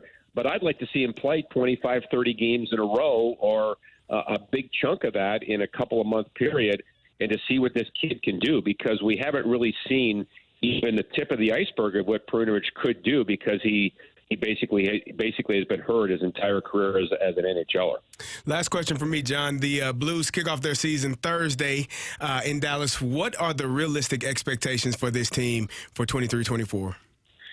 Well, as I said, I think that, if you look at the last couple of years, 2 years ago, really good year, and gave Colorado a great run when they won the Cup, and last year, obviously, a big disappointment. I think they're somewhere in between.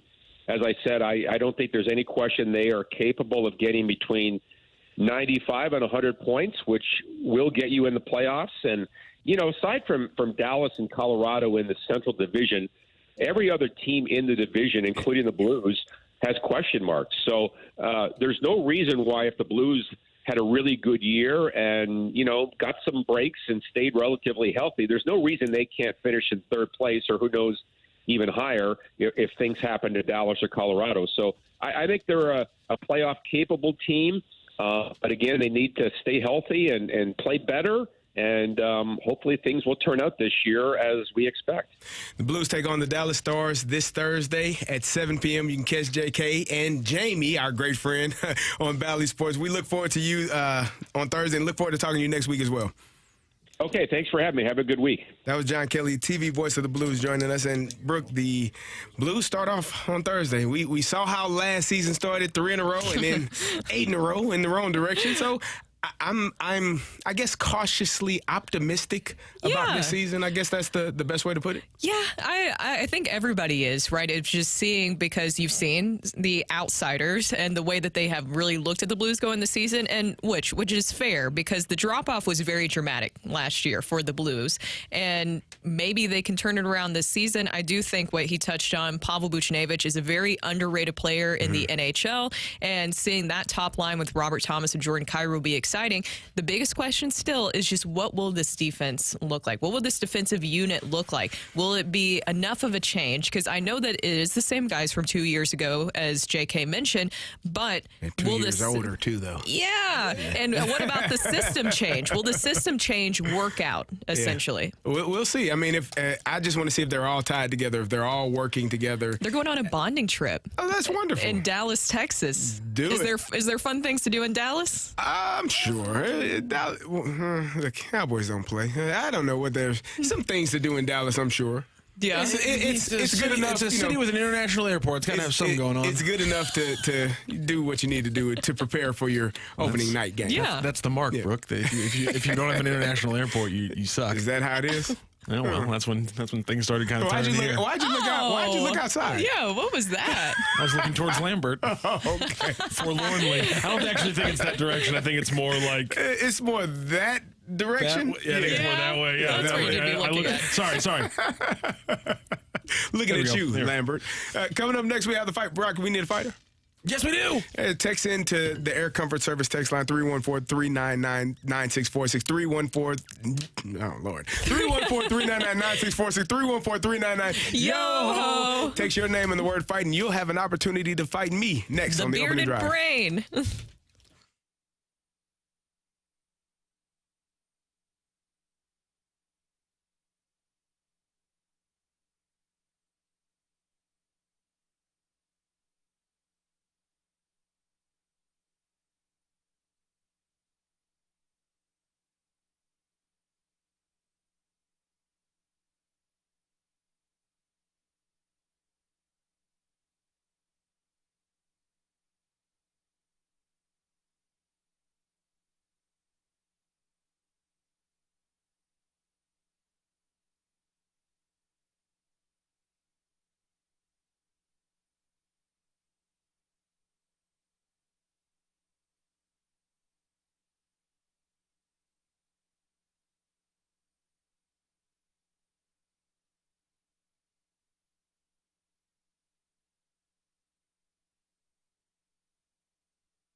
This is Rocky with your Sports Center update brought to you by Saliga Heating and Cooling. Last night, Monday Night Football, the Raiders over the Packers 17-13. Jordan Love struggles throwing 3 interceptions. He's now thrown an interception in 3 straight games. He has 8 touchdowns and 6 interceptions on the season, and the Packers have fallen to 2-3. And in Major League Baseball playoffs, the Braves with a comeback victory over the Phillies, 5-4. They tie that series up at 1 apiece, whereas the D-backs have taken a 2-0 lead over the Dodgers with a 4-2 victory last night. Tonight here on 101 ESPN, you can catch the Orioles and the Texas Rangers. Pregame starts just after the Fast Lane at 6:30 p.m. That is your Sports Center update brought to you by Saliga Heating and Cooling, an independent American Standard heating and air conditioning dealer.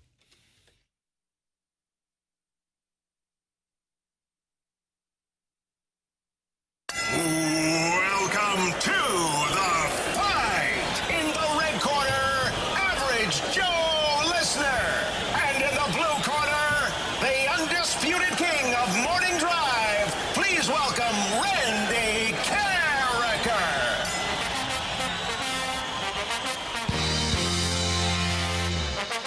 Welcome back to the opening drive. Brooke Grimsley here alongside Super Bowl champ Carey Davis. No Randy Karraker today, so it is going to be Carey Davis, the bearded brain, stepping up to the challenge of the fight again today. Obviously, we have a new fighter because Carey was able to pull off a victory, but can he do it 2 days in a row? Will he be like the Diamondbacks where he's able to get back-to-back victories? There you go. I don't know. We'll see. Andrew is going to be our fighter today. Andrew, how are you feeling? I'm feeling great. You excited? I'd rather take on the bearded brain than Karraker. Here's the thing. You say you might be like the Diamondbacks, or is Andrew going to be like the rest of the MLB playoffs and pull off an upset? Oh, there you go. You never know. You never know. All right, Andrew, are you ready to take on Carey Davis in the fight? Yes, ma'am. Okay, let's go ahead and get started with question number 1. Happy birthday to Hall of Famer Chris Pronger. Which team did the Blues acquire Pronger from? Was it the Calgary Flames, the Anaheim Ducks, or the Hartford Whalers? Calgary Flames. Last night, Jose Altuve moved up to 3rd on the all-time list for multi-hit postseason games. Which American League great holds the record with almost 60? Is it Chipper Jones, Manny Ramirez, or Derek Jeter? Gotta go with Jeter.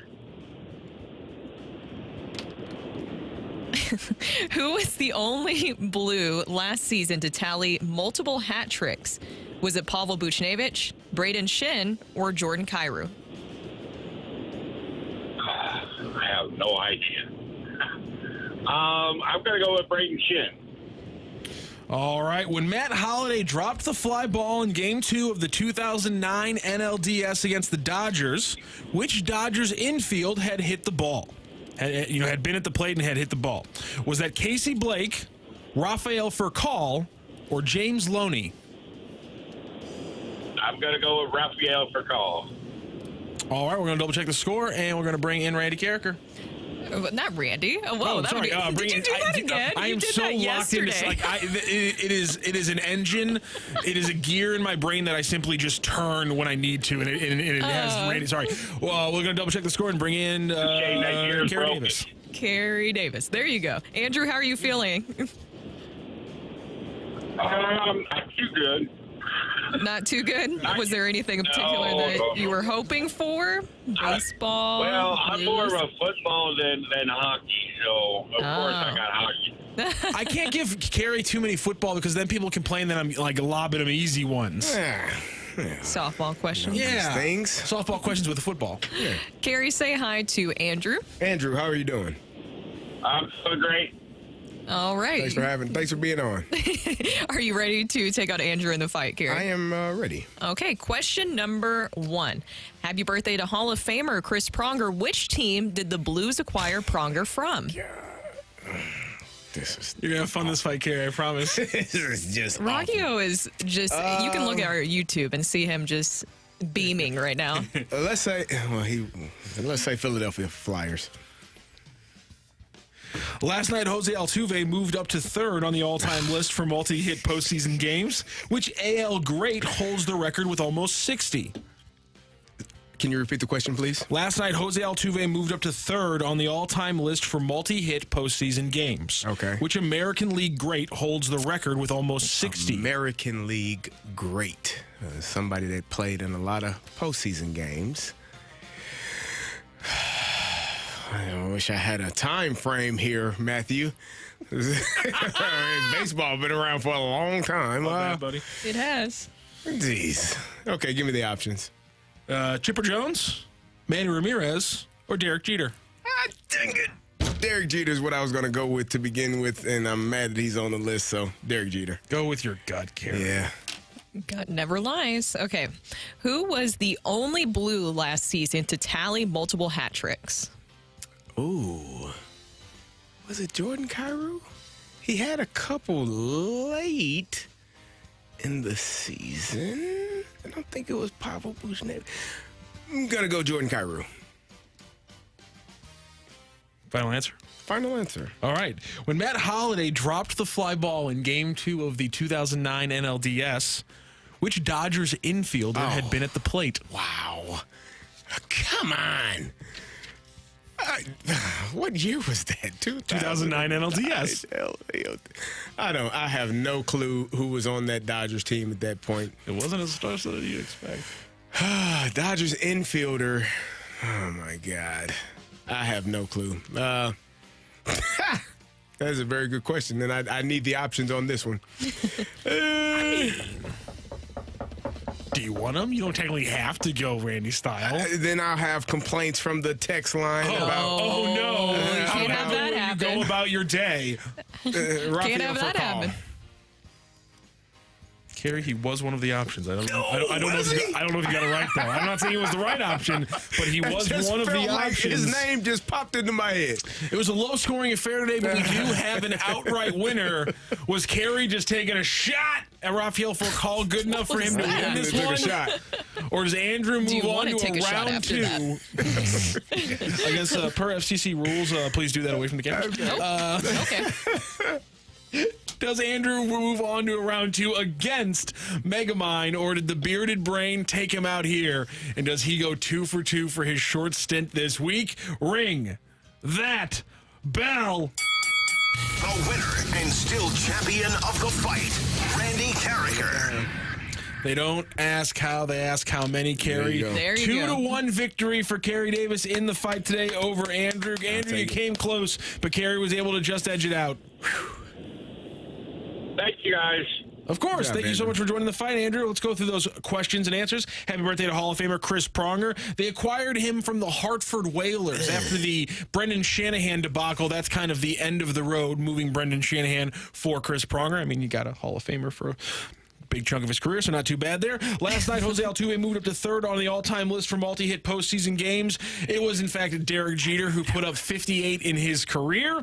The only Blue last season to tally multiple hat tricks was, in fact, Jordan Kyrou. Carey Davis going deep. There you go. For the baseball and hockey questions to pull up the win, because nobody got question 4 correct when Matt Holliday dropped the fly ball in Game 2 of that 2009 NLDS, which Dodger hit the ball.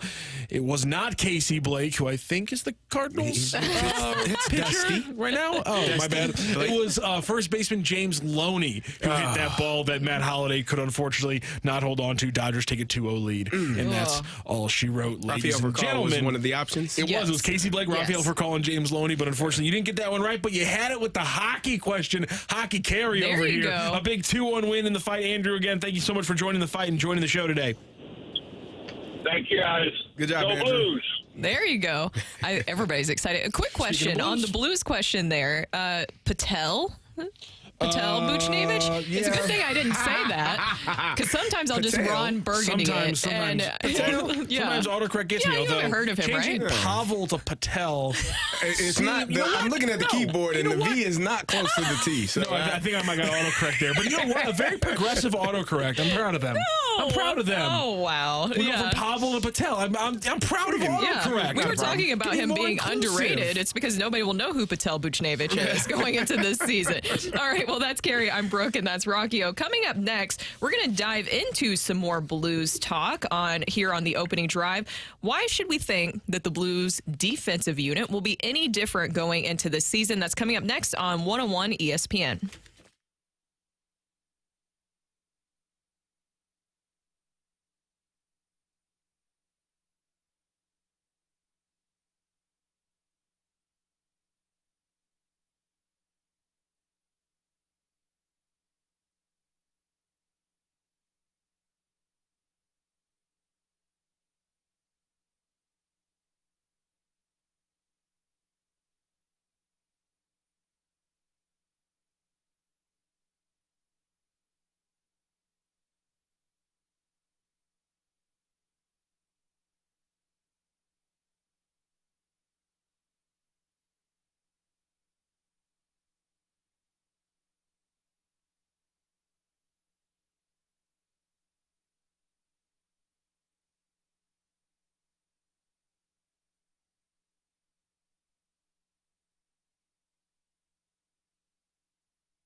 So that same group was on the team 2 years ago, and they had 109 points.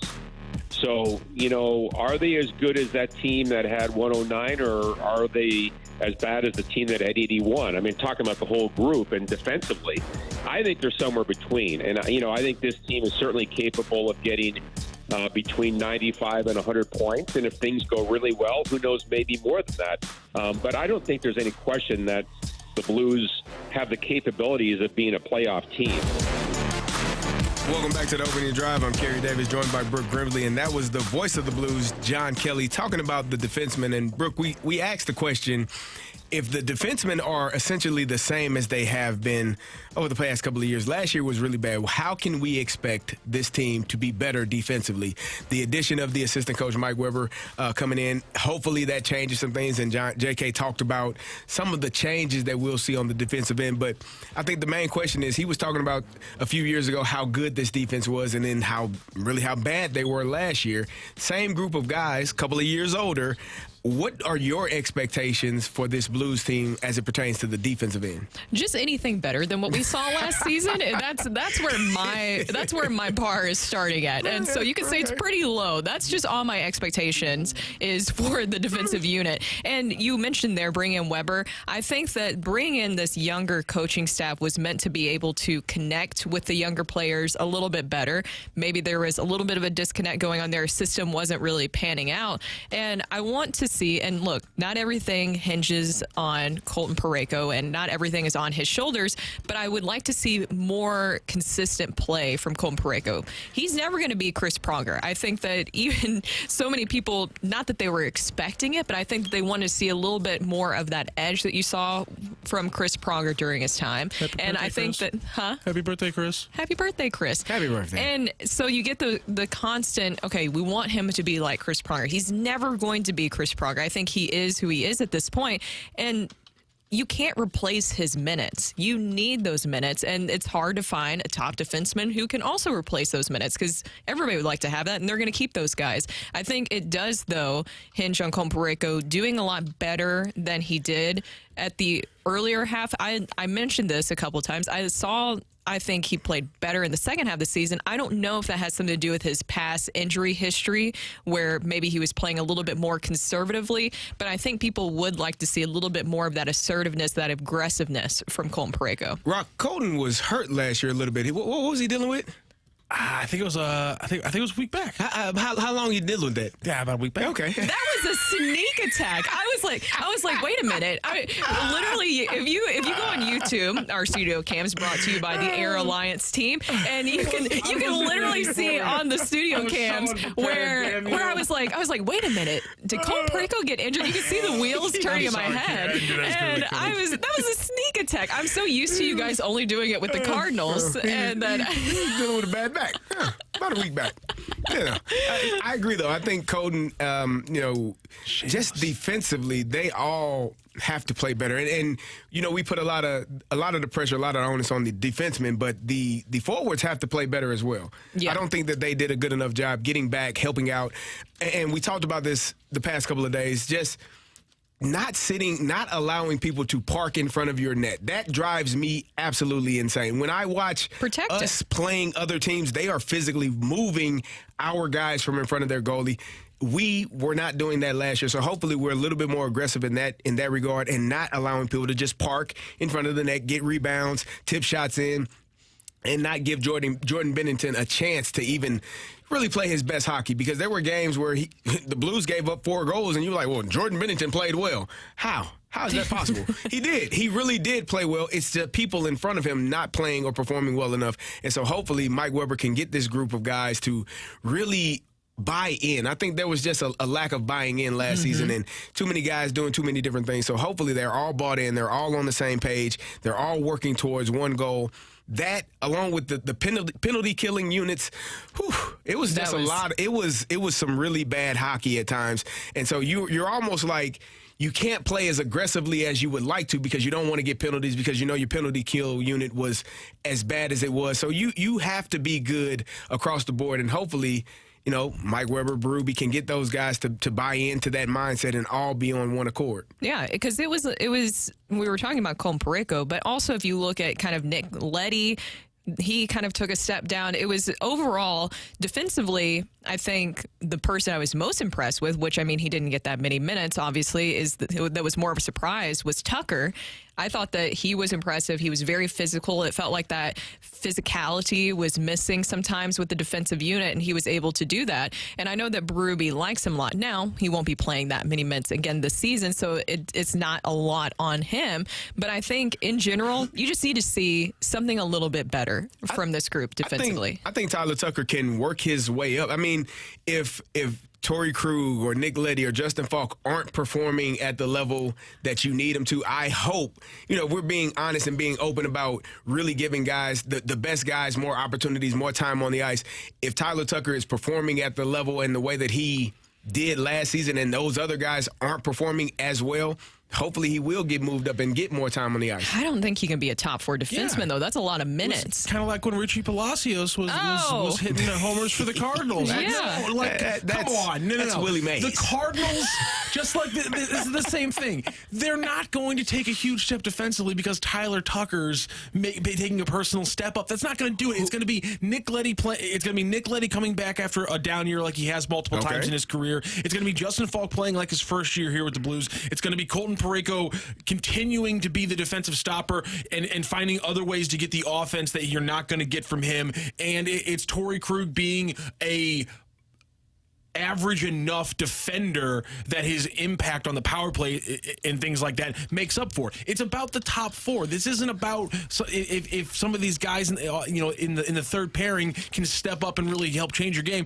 If your top 4 don't step up and play better than they did last year, then it's going to be about the same story. 100%. And the contract always plays, right? So you need to see more from the guys that you mentioned, Colton Parayko and stuff. I'm still intrigued with how things play out with Torrey Krug and Scott Perunovich. And this is kind of bad to say, but I'm expecting maybe an injury. I hope not. I hope that both can stay healthy this season, but that's all that we have seen from Torrey Krug and Scott Perunovich. Yeah. With Scott Perunovich, I agree with what Curb said on Monday, where he talked about that he would like to see Scott Perunovich for a stretch of 10 to 15 games, because just seeing him kind of every other night or just for, even 2 games, I want to see what he can build consistently for 10 or 15 games. Torrey Krug, the thing is that he had a right to invoke his no trade clause, and so nothing against him on that, but I want to see if he can stay healthy. And I like how he had that press conference where he addressed things. I would just want to see if he can stay healthy and what he will add, because he should be very determined going into this season. How many games do you all need to see to believe that it has changed, the defense has changed from last year? Oh, God, I need to see a lot. I need to see a lot. I need to see a lot. If we're 10 games in and it looks similar to what you saw last year, are you frustrated, or are you? It's a long season, so I think they can make time to adjust. It just felt like it was too little too late for them last season. I got to tell you, like I said, the preseason, the thing that concerned me was the shots on goal. I know Randy was saying they're working on other things. Well, damn it, that should have been one of the things they were working on, because too many shots on goal lead to goals and goal opportunities, and that was one of the things that I thought really hampered the Blues last year. Just all of the shots on goal, all of the rebounds, not moving guys from in front of the net, all of those things taking place. Eventually, one of those pucks are going to go in. Yeah, I mean, it'll be interesting. Preseason is so hard to judge because you don't really know what exactly you're looking at here. But I mean, these first 2 games, that's why I asked JK about that. I'll be interested to see what that looks like. Maybe we weren't seeing everything in the preseason. Yeah, Carey, do me a favor. Ask that question in 23 and a half hours, because there's no one better at breaking down X's and O's tape for hockey in a way that's great for fans than Jamie Rivers, who will be on the show tomorrow at 8:15. And I think the question for him is perfect. It is really, what does a change in scheme actually look like for these Blues? And will fans be able to notice that across like the first 10 games? Or is that something maybe our expectations have to wait a little bit deeper, down the season for? I think it's a perfect question for Jamie. Yeah. That's Rock. That's Brooke. I'm Carey. Coming up next, we have a rush hour reset. That's next on the Opening Drive.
Hey everyone, it's Brooke here. Ever since I moved here to St. Louis back in 2018, I've loved exploring my new home, and thanks to Metro, it's so much easier to do.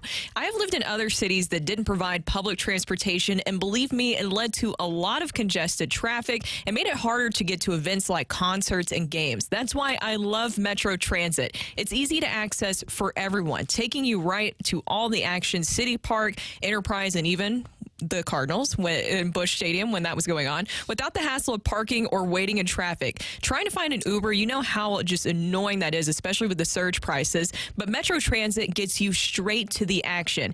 Even if you haven't given Metro a try yet, it's something that I can promise you other places wish they had available. There's many benefits even if you don't ride. A healthy and vibrant public transportation system helps attract businesses to come here and also creates a significant amount of jobs in the region. And of course, it helps many get to their job. Give Metro a chance and experience the benefits for yourself. Thanks to Metro, you don't have to drive to thrive.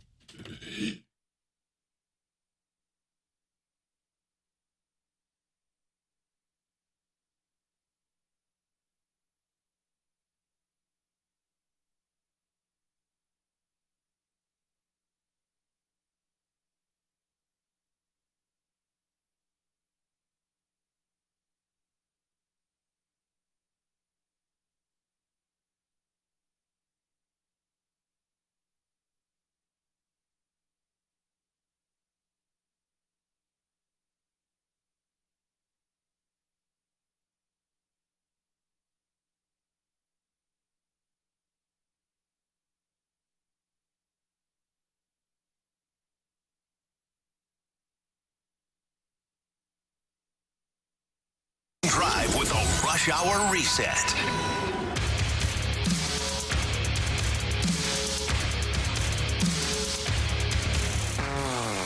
Welcome back to the opening drive. Brooke Grimsley here alongside Super Bowl champ Carey Davis. Matthew Rocchio also here in studio. No Randy Karraker today, but don't worry, he is back tomorrow. And now it's time for our Rush Hour Reset. A lot of games, interesting games last night, but I think the least interesting, we'll go ahead and get this one out of the way. Monday Night Football with the Raiders beating the Packers 17-10. Jordan Love showing a little bit too much love to the other side. Yeah, he turned 3 the ball interceptions. Over. Turned the ball over a few times. But I was just saying to you all, he's a fourth-year rookie quarterback, if that makes sense. It's so hard to play in the NFL.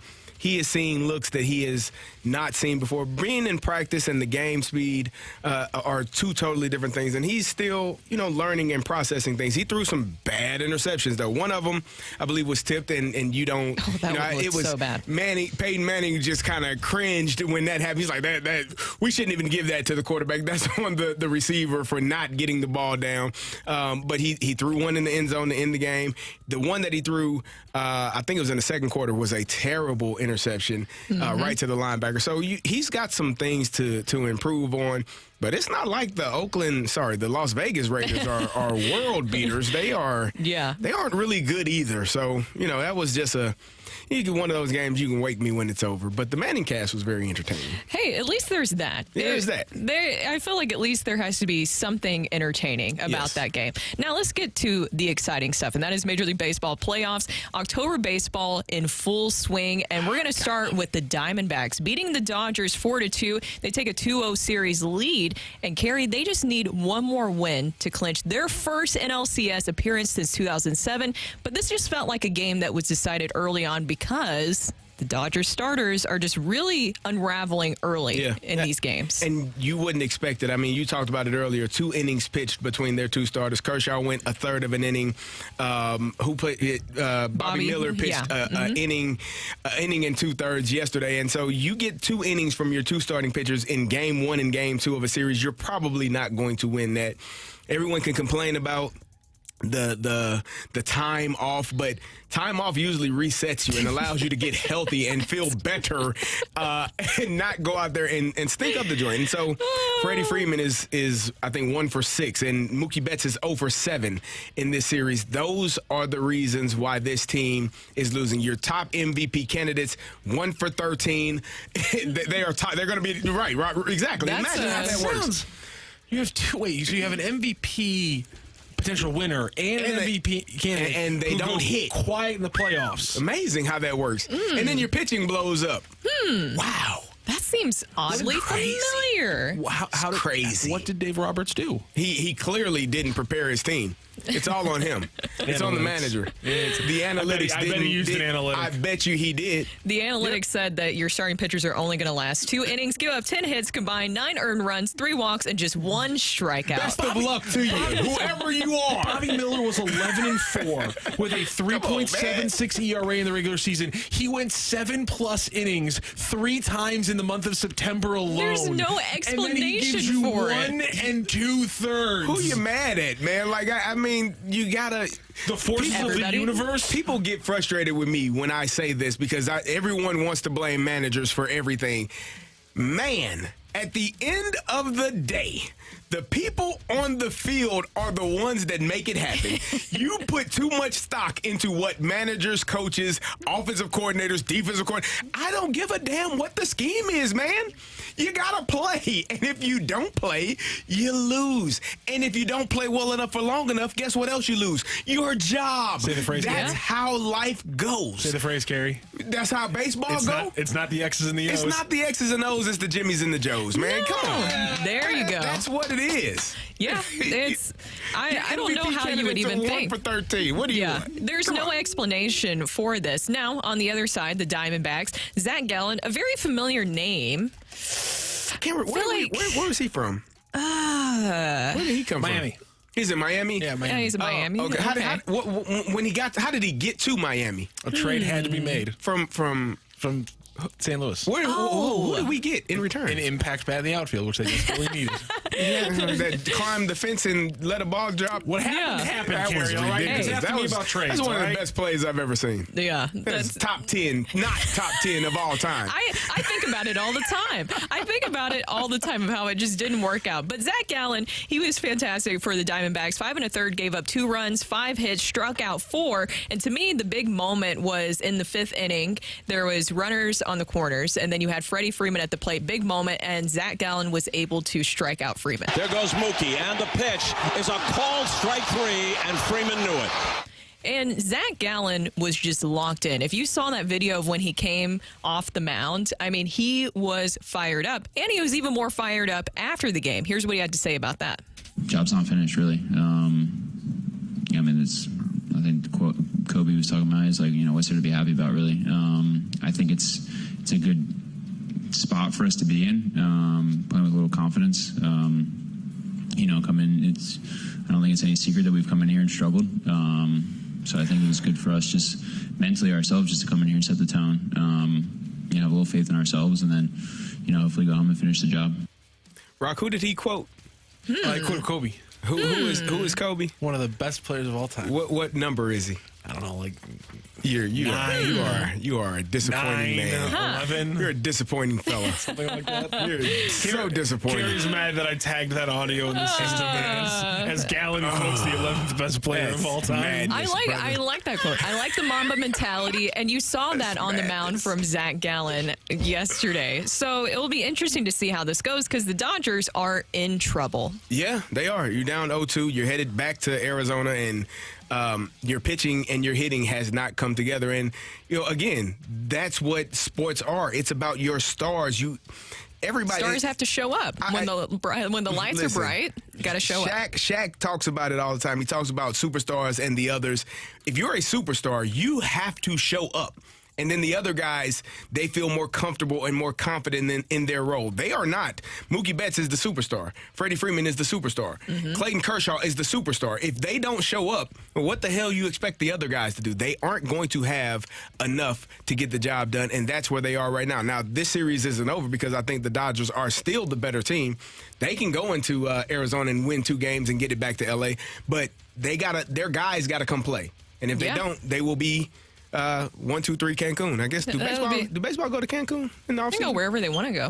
Yeah. Wherever Disney? wherever No, there's golf just kidding. courses. That's where There you go. champions go. They're in Arizona. They can There's- just stay there. I'm saying, yeah. I mean, good weather. You got to think. They can't play golf during all the great weather, all the time. Yeah. I mean, well, LA got the pitchers can. We know that. Yeah, LA got decent weather. They can go home, play some golf. Yeah. They got to find some figure it place out. to golf. Now, anyways, let's get to the more exciting game of the evening. This was the game that I was locked into, looking forward to, because I just love watching these two teams play, and it definitely lived up to all the expectations with that one last night. Braves beating the Phillies 5-4.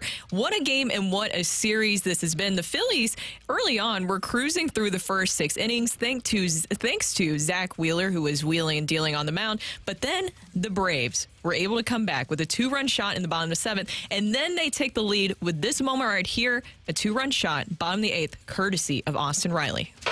Here he comes. Riley in the air to left field. On the run, Marsh. There it goes! Austin Riley has given the Braves the lead in the 8th. What did you just say, Rock? What did you just say? I said maybe they shouldn't have let him see him a third time. Oh. The Braves, again, that game was turned, in my opinion. Zach Wheeler was it Zach Wheeler? Who was Zach Wheeler was Yeah. rolling. He was. Had given up, I think 1 hit at that point, and Ozzie Albies hits the hit in the outfield. Ronald Acuna comes home, makes it 4-1. Error by Trey Turner. You allowed the Braves to cross to score, to cross home plate. And it's almost like letting Steph Curry see a shot go in, letting Klay Thompson see a shot go in. Now I can make every shot. They feel like they can do it. They can score. They can get a hit off of you, and that gives them some form of success that they've had against you. And then now they feel like it can be done. Yeah. And they allowed that team Or you just pull pull him before he sees them for the third time, Carey. Maybe this doesn't happen. Maybe an analytical move could have Maybe it saved. doesn't. No. Or maybe it does. Who knows? You'll never know. You'll never know. It didn't play out like that. How about that? Now, the last part, the magic didn't end there. This was my favorite moment also in this game. Michael Harris and the Braves turned an insane game-ending double play to secure the win and tie up the series. He deals a 2-2. Castellanos in the air to right center field. Harris is on the run. Harris at the track. He leaps and he makes the catch. Harper might be doubled up. The throw gets away. The throw to first. It's over. It's over. That was just absolutely crazy. That is October baseball. Beautiful. The excitement, the moment, the way that Michael Harris just laid it all out there, put his body out there to sacrifice for that moment. And then Austin Riley also being a big part of that moment as well. You had what he did in the bottom of the 8th, but also what he did there at the end was a very Jeter-esque play. And if you watched him too in that moment during the game, and also when they did the replay, you could see where he was preparing for any moment, any situation. Yeah, I mean, that was perfect. I mean, the fact that, great catch, obviously, what Harris was able to pull off. Yeah. But Riley, the presence of mind in the moment. Yes. To pick up the ball after it hits the bounce, takes an ugly bounce in the infield, pick it up, snag it, and immediately gun him down at first base to get the double. I mean, that kind of heads-up play, that's a championship play. Again, that's Carey. That's an eye kind of test kind of thing. You see Is that a gut? kind of Is that play. an instinct It's a gut moment? habit. Instinct. Yeah. Fundamentals Nice. He's got even. that dog in him, as they say. Yeah. Fundamentals. Huh. Beautiful. From a third baseman. Well, that was crazy. Happens. Interesting. Well, anyways, that is our Rush Hour Reset. Coming up next on the opening drive, we're going to head to the celebrity line to talk to our friend and Cardinals broadcaster, Mike Claiborne. We're going to talk to Claibs about what in the world's going on with the Dodgers, but maybe also why we haven't heard from the Cardinals this offseason yet. That's coming up next on 101 ESPN.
Opening Drive. I'm Carey Davis, joined by Brooke Grimsley, and we go to the celebrity line and talk to our great friend, Cardinals broadcaster Mike Claiborne. Claves, how are you doing, sir? Carey, I'm doing well, man.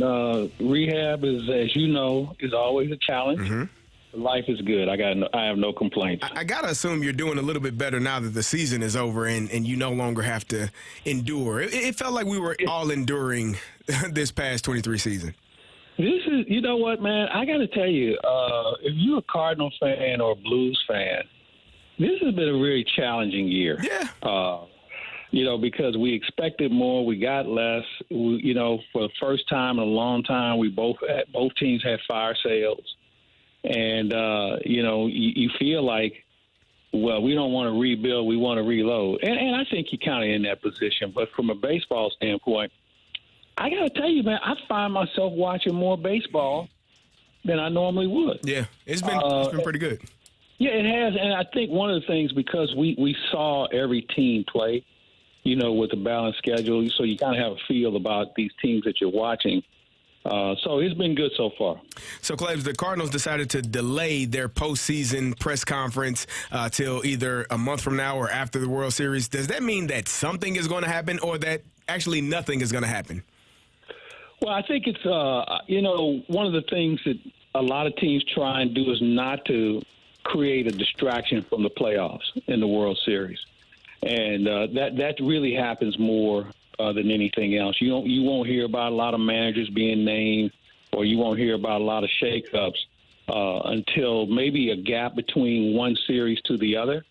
But, normally you'll hear a lot of things right after the World Series, because right after that, man, they go into the general manager meetings. And I get the feeling this year general manager meetings will have a whole new outlook as far as planting the seed to help their teams get better. So, Claves, do you think that there will be some changes coming to the Cardinals coaching staff? I would think that there probably would be some tweaking. I'm not saying they're going to overhaul and throw everybody out on the street, but I would think there would be a tweak here and there. And they kind of alluded to that maybe there will be some reassignments.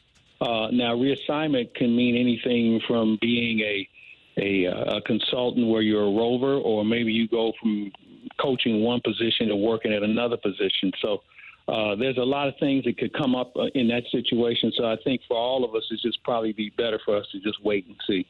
And the thing is, they've had a lot of time to address this. Once you realize you weren't going to be in postseason, you probably start having initial conversations on how do we fix this. And so this isn't something where, okay, season's over, let's get to work. Now, I think that the way that organization works, they're always working, and they're always looking to be better. So they don't need a date on the calendar to try to figure out how they're going to be better for the following season.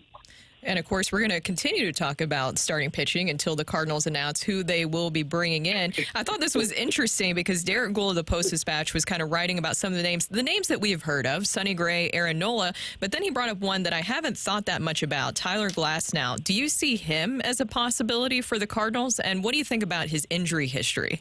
Well, that would be my red flag. If I can get him for a song and a dance and maybe a little bit more, I'd definitely kick the tires on. But with that said, be prepared for an injury. Now, I look at him and then I think about a guy like Michael Walker, who was a guy who was injury prone when he was in St. Louis. When he left St. Louis, things started to balance out. He was a little bit more physically mature, and he really hasn't had the injury issues that he had when he was here in St. Louis.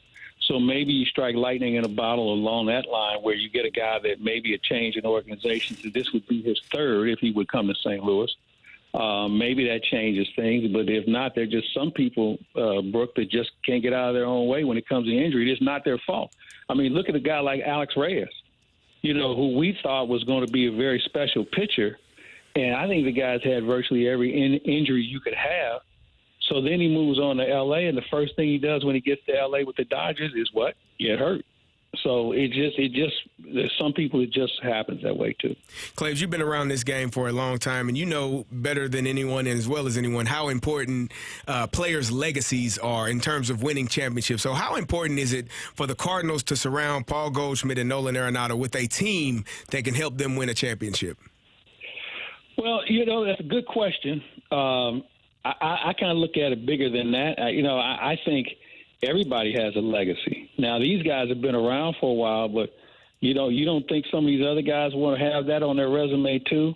And obviously, because those guys have been so good to the game since they played, you certainly want to give them a kick at the can because they haven't done that before.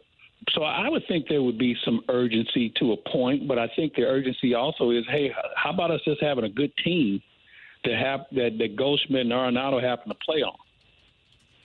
Yeah, I agree. I think that for me, I'm just thinking in terms of, future Hall of Fame players. We know they want to go down and they want to go down and with a championship on their on their resume. Yeah, your points are very valid, and I'll run this by you. You played with some good players in Pittsburgh that won Super Bowl. Yep. Did guys ever have meetings and say, "Hey, man, let's go out and get this one for Jerome Bettis or whomever"? Let's go get this. So I will say this: I wasn't on the 05 team, but I do believe they all felt that way for Bussy because that Super Bowl was in Detroit, his hometown. So I'm pretty sure that they wanted to make sure that he went out, future Hall of Famer, with a Super Bowl win on his resume. So who was the top dog on your team? On our team, it was all those guys had already won championships, so we were 2 years later. But it would be, James Harrison, James Ferrier, Troy Polamalu, Ben Hines. But all those guys, as I said, had already won a championship 3 years prior. So we didn't really have anybody that was a future Hall of Famer or in that regard that hadn't just won one with that organization. So you're saying that they weren't on – some of those vets weren't on the parking lot saying, you see that kid Davis over there? Nah, they weren't. Nah. They weren't. Not for me. No. They weren't at the Buffalo Wild Wings trying to figure out how we can get one for the kids. Nah, we all wanted to win because we were greedy in that regard. We wanted to win championships, so that has to be the mindset for them.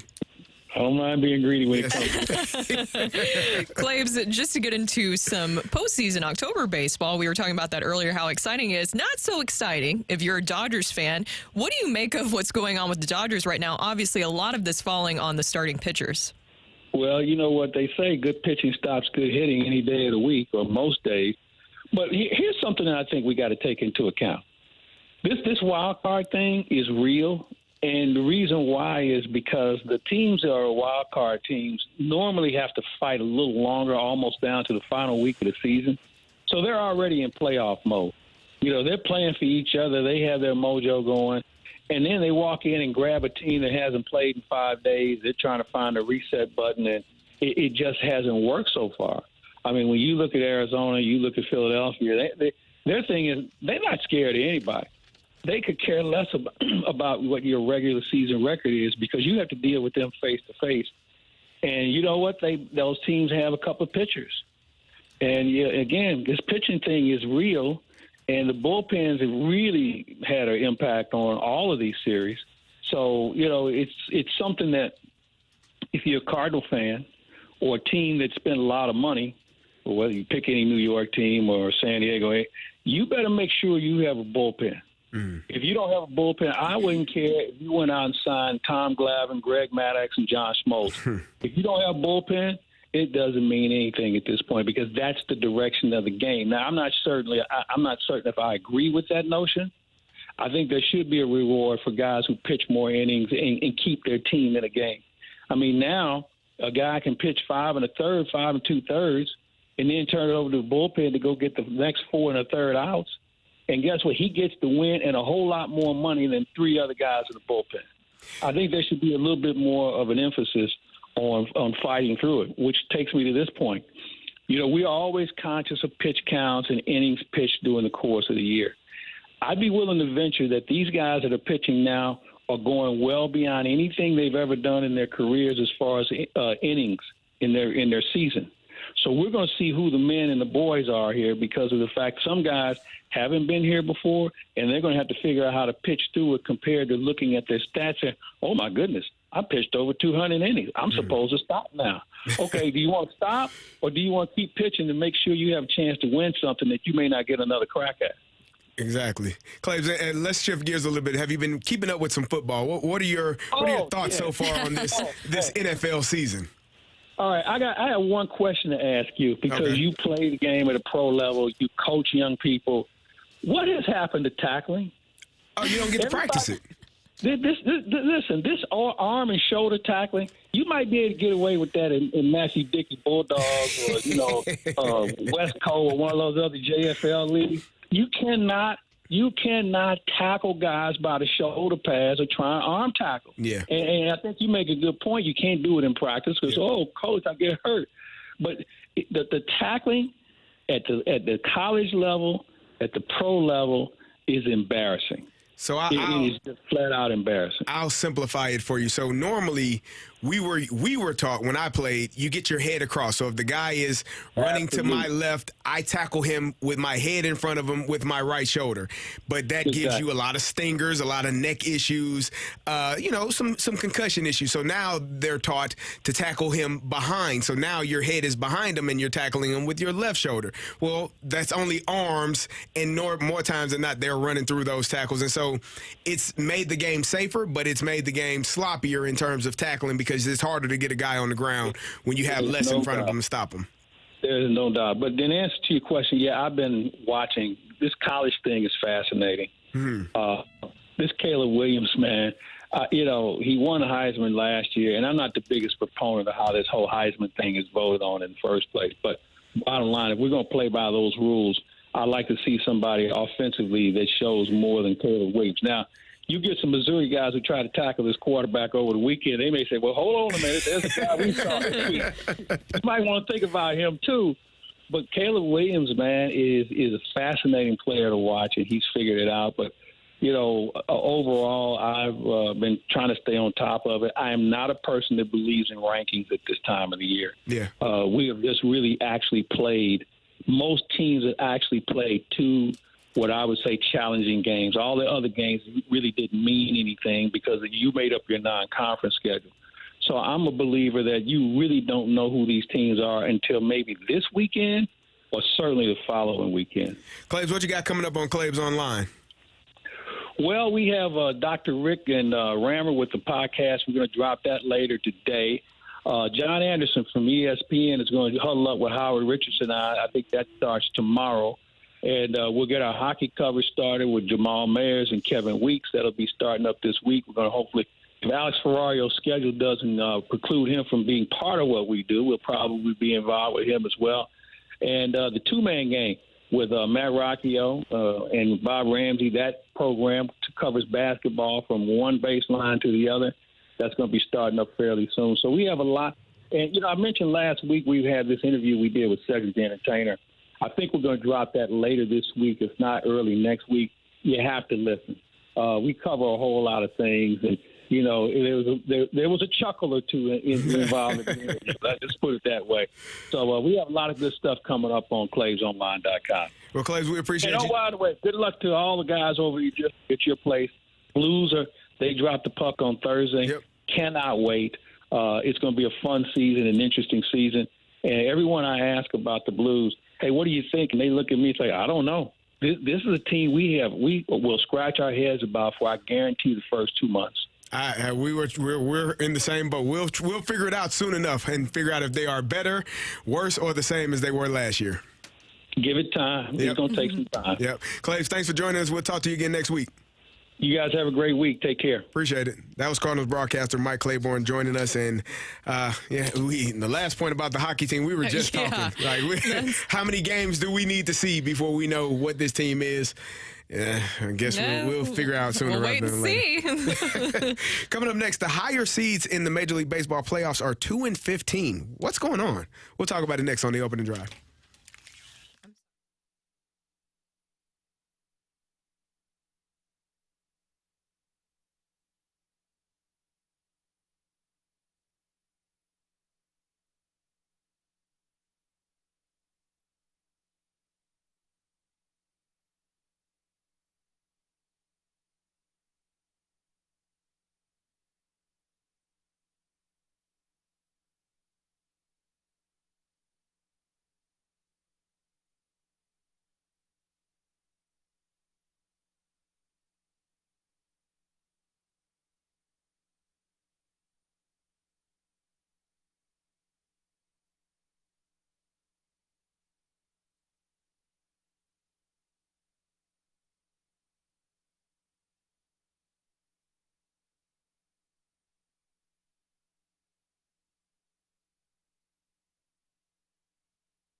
This is Rocky with your Sports Center update, driven by Johnny Londoff Chevrolet and Johnny Londoff Autoplex. Last night in the Major League Baseball playoffs, we got a win from a top seed, the second one of the first two rounds of the playoffs, as the Braves got a comeback victory over the Phillies 5-4, tying up that series at one game apiece, whereas the Diamondbacks have come out to a 2-0 lead on the Dodgers after their 4-2 victory last night. Speaking of teams trying to wrap up a victory as the lower seed, the Rangers and the Orioles tonight, right here on 101 ESPN. 6:30 is your pregame start right here after the Fast Lane. That is your Sports Center update, driven by Johnny Londoff. Find your roads and shop 24/7 at londoff.com and londoffautoplex.com.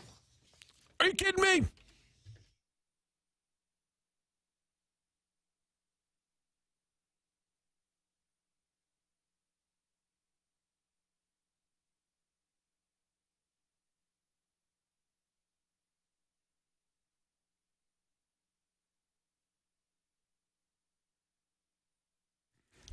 Welcome back to the opening drive.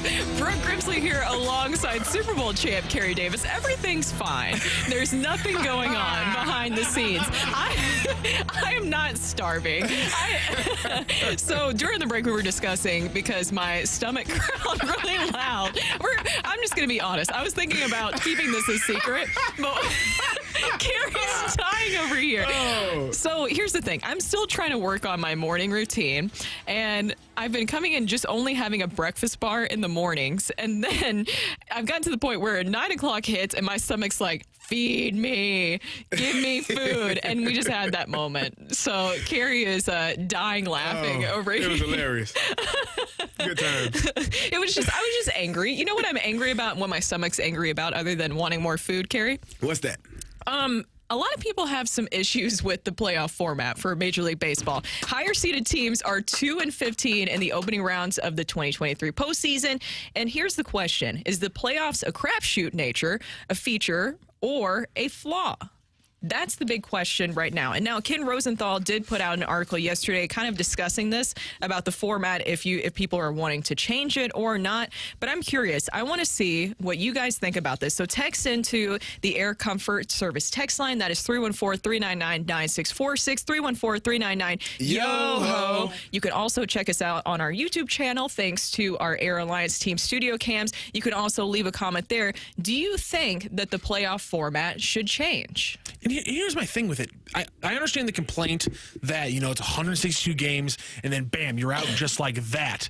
But my thing is that the unpredictable nature of the playoffs is always something that's been touted, let's say, with the hockey season, which is also months-wise, not games-wise, just as long as the baseball season. And I understand that those things happen in 5 or 7 game series, and so maybe it doesn't feel as cut short. But, I mean, that's a feature of the hockey playoffs. Upsets happening. It's why we love the hockey playoffs, because it's a different brand, and it's different than the regular season. So I'm confused why, when it happens in baseball, and some of the parameters are very similar, although you're losing in 2 games instead of three or four, I'm confused why it's a problem in baseball, but yet it's something we tout for certain other sports. To me, I don't think it's a problem. I think if you don't like it, play better.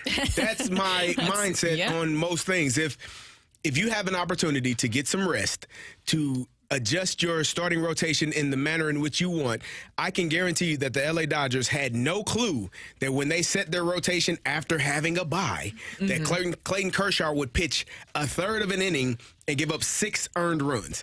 That was not on their plan. That was not on their list of things to do going into that series, going into that game. And so you can't fix that. And they had no idea that Mookie Betts and Freddie Freeman would perform at the level that they are. They aren't performing right now. So the notion that, the top teams are losing, we got to change things. Or maybe the teams that are beating them are just better right now. Maybe they're playing better. Maybe, and we can go into the whole, they kept playing and they didn't have a break from. Everybody wants a break. Your body needs time. And granted, football and baseball are 2 totally different sports. I get it. You want to stay sharp.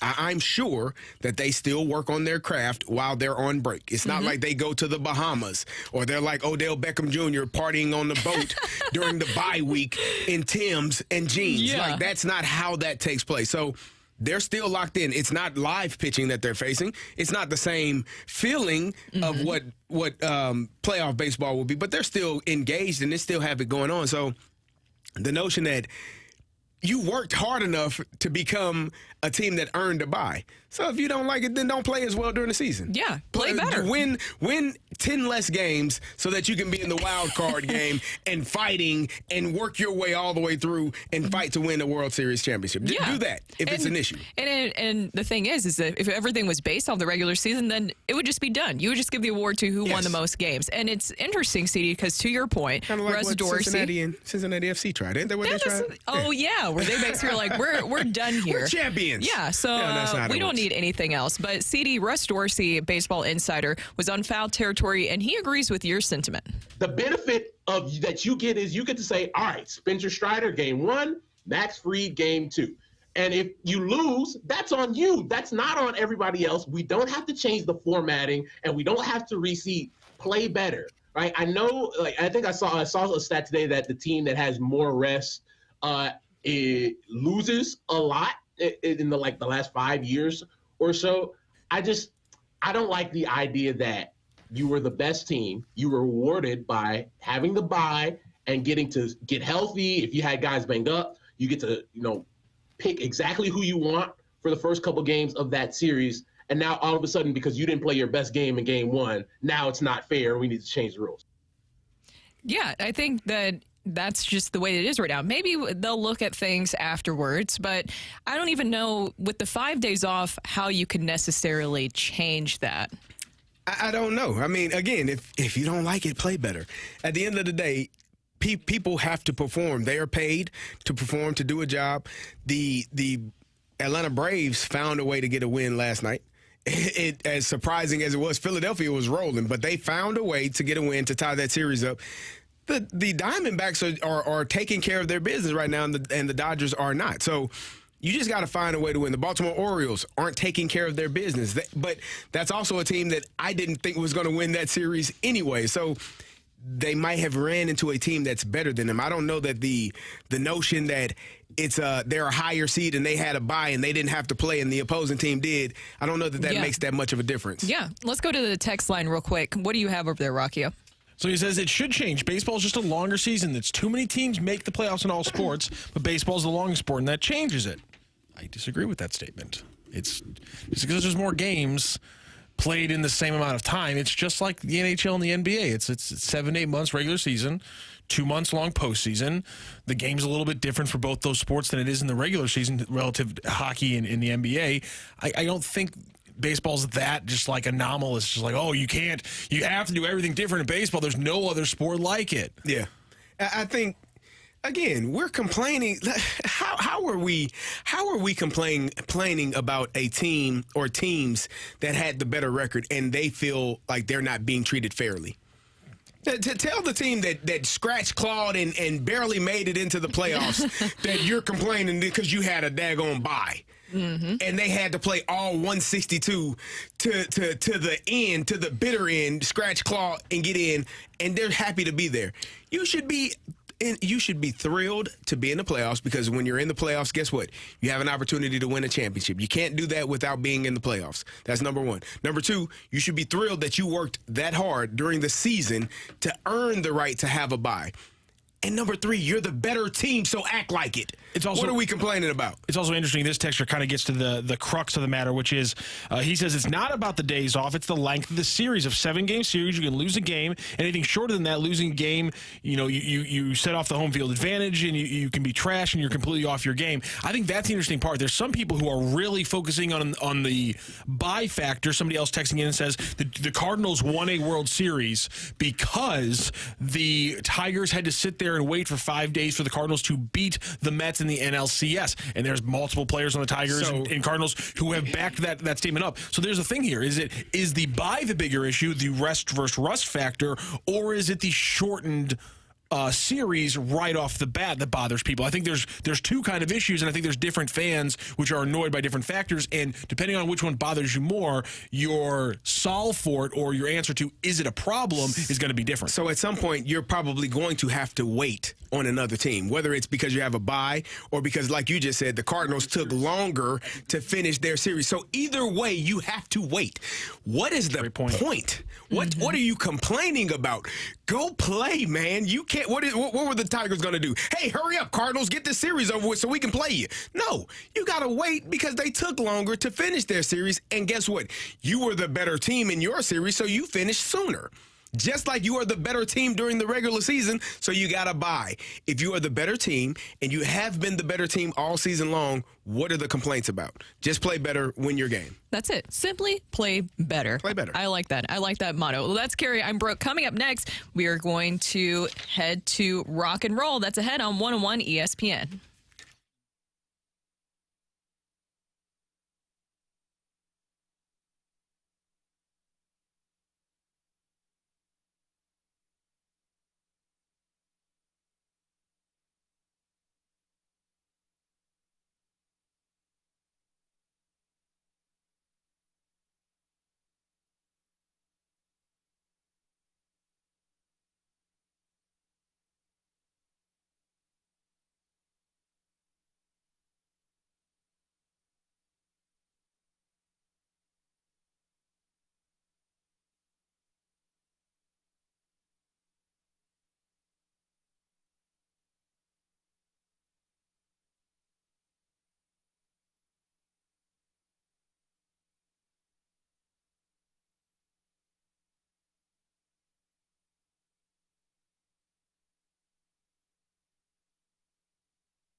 Hey, it's Carey here for my friends at Window Nation. Fall is the best time of the year, football season. Definitely the best time of the year. There's so much to love about fall, especially the return of Window Nation's best offer of the year. Get 2 windows free with every 2 you buy, plus put no money down, make no payments, and pay no interest for 2 years. If your old windows are hard to open or close, drafty, leaky, now's the time to call Window Nation. Take care of it now before the cold weather arrives. Just call them at 866-90-NATION or go online at windownation.com. Did you know that new windows can save you up to 30% on your energy bill? With the weather changing, the cold air coming in, you need to know, do your windows open properly? Do they stay open? Do they close properly? If not, you need new windows from Window Nation, and now is the time.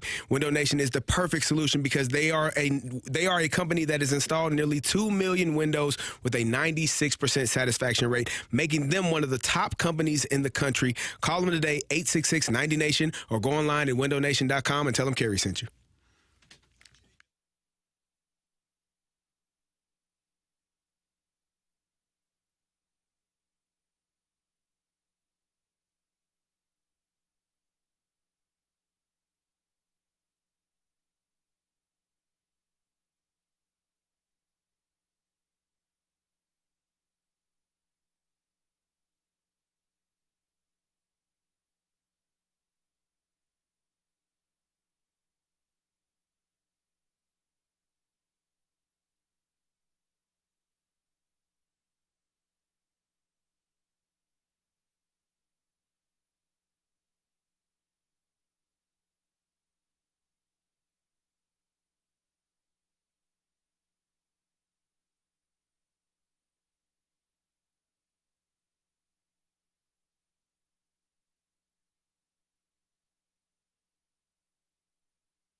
gonna rock.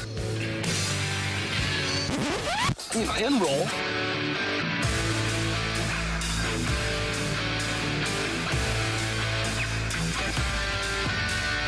Let's rock. Let's rock today. Welcome back to the opening drive. I'm Carey Davis, joined by Brooke Grimsley, and it is time for rock and roll. What you got, Rock? Guys, I figured out how to solve the MLB playoffs.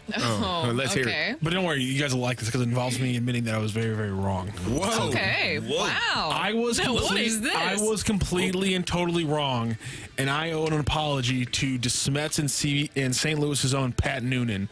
The champion of leagues in the United States should just be the best team in the regular season. We just should get rid of all playoffs because we can't have any of this weird randomness where a team that's not the best team in the regular season wins championships. Right. So let's toss out all the playoffs. Let's go like these darn Euros. Let's just say you finish with the best regular season. We don't need playoffs.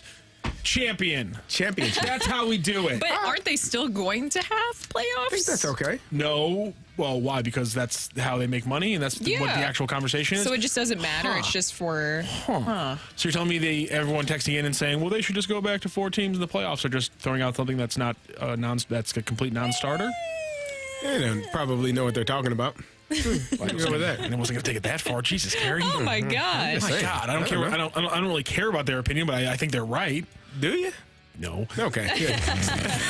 I didn't think you thought that. You had to follow through and ask the question, didn't you? Huh? We did get like a lot of texts about that. Somebody did say from 217, my only gripe is the regular season needs to be shorter if the postseason is expanded. That's just, but why? But here's the thing. Long. That's one thing. Like Brandon earlier texted in and said, you shorten it by 2 weeks of the regular season, but then you make them all 7-game series. Because a lot of people are texting in and saying, well, you can't compare it to the NHL because the NHL does all 7-game series, and therefore it makes it better that teams aren't just getting washed out. And I just think we're being a little bit arbitrary. Is it like the number 1 seed, like the President's Trophy winner, gets washed out in a 4-game sweep by an 8 seed because it's an 8 seed? We're okay with that. And how that's about like the pageantry of it's okay? How we about don't care that's just 4 games from the best team in the league? How about a 3-game series, 7-7?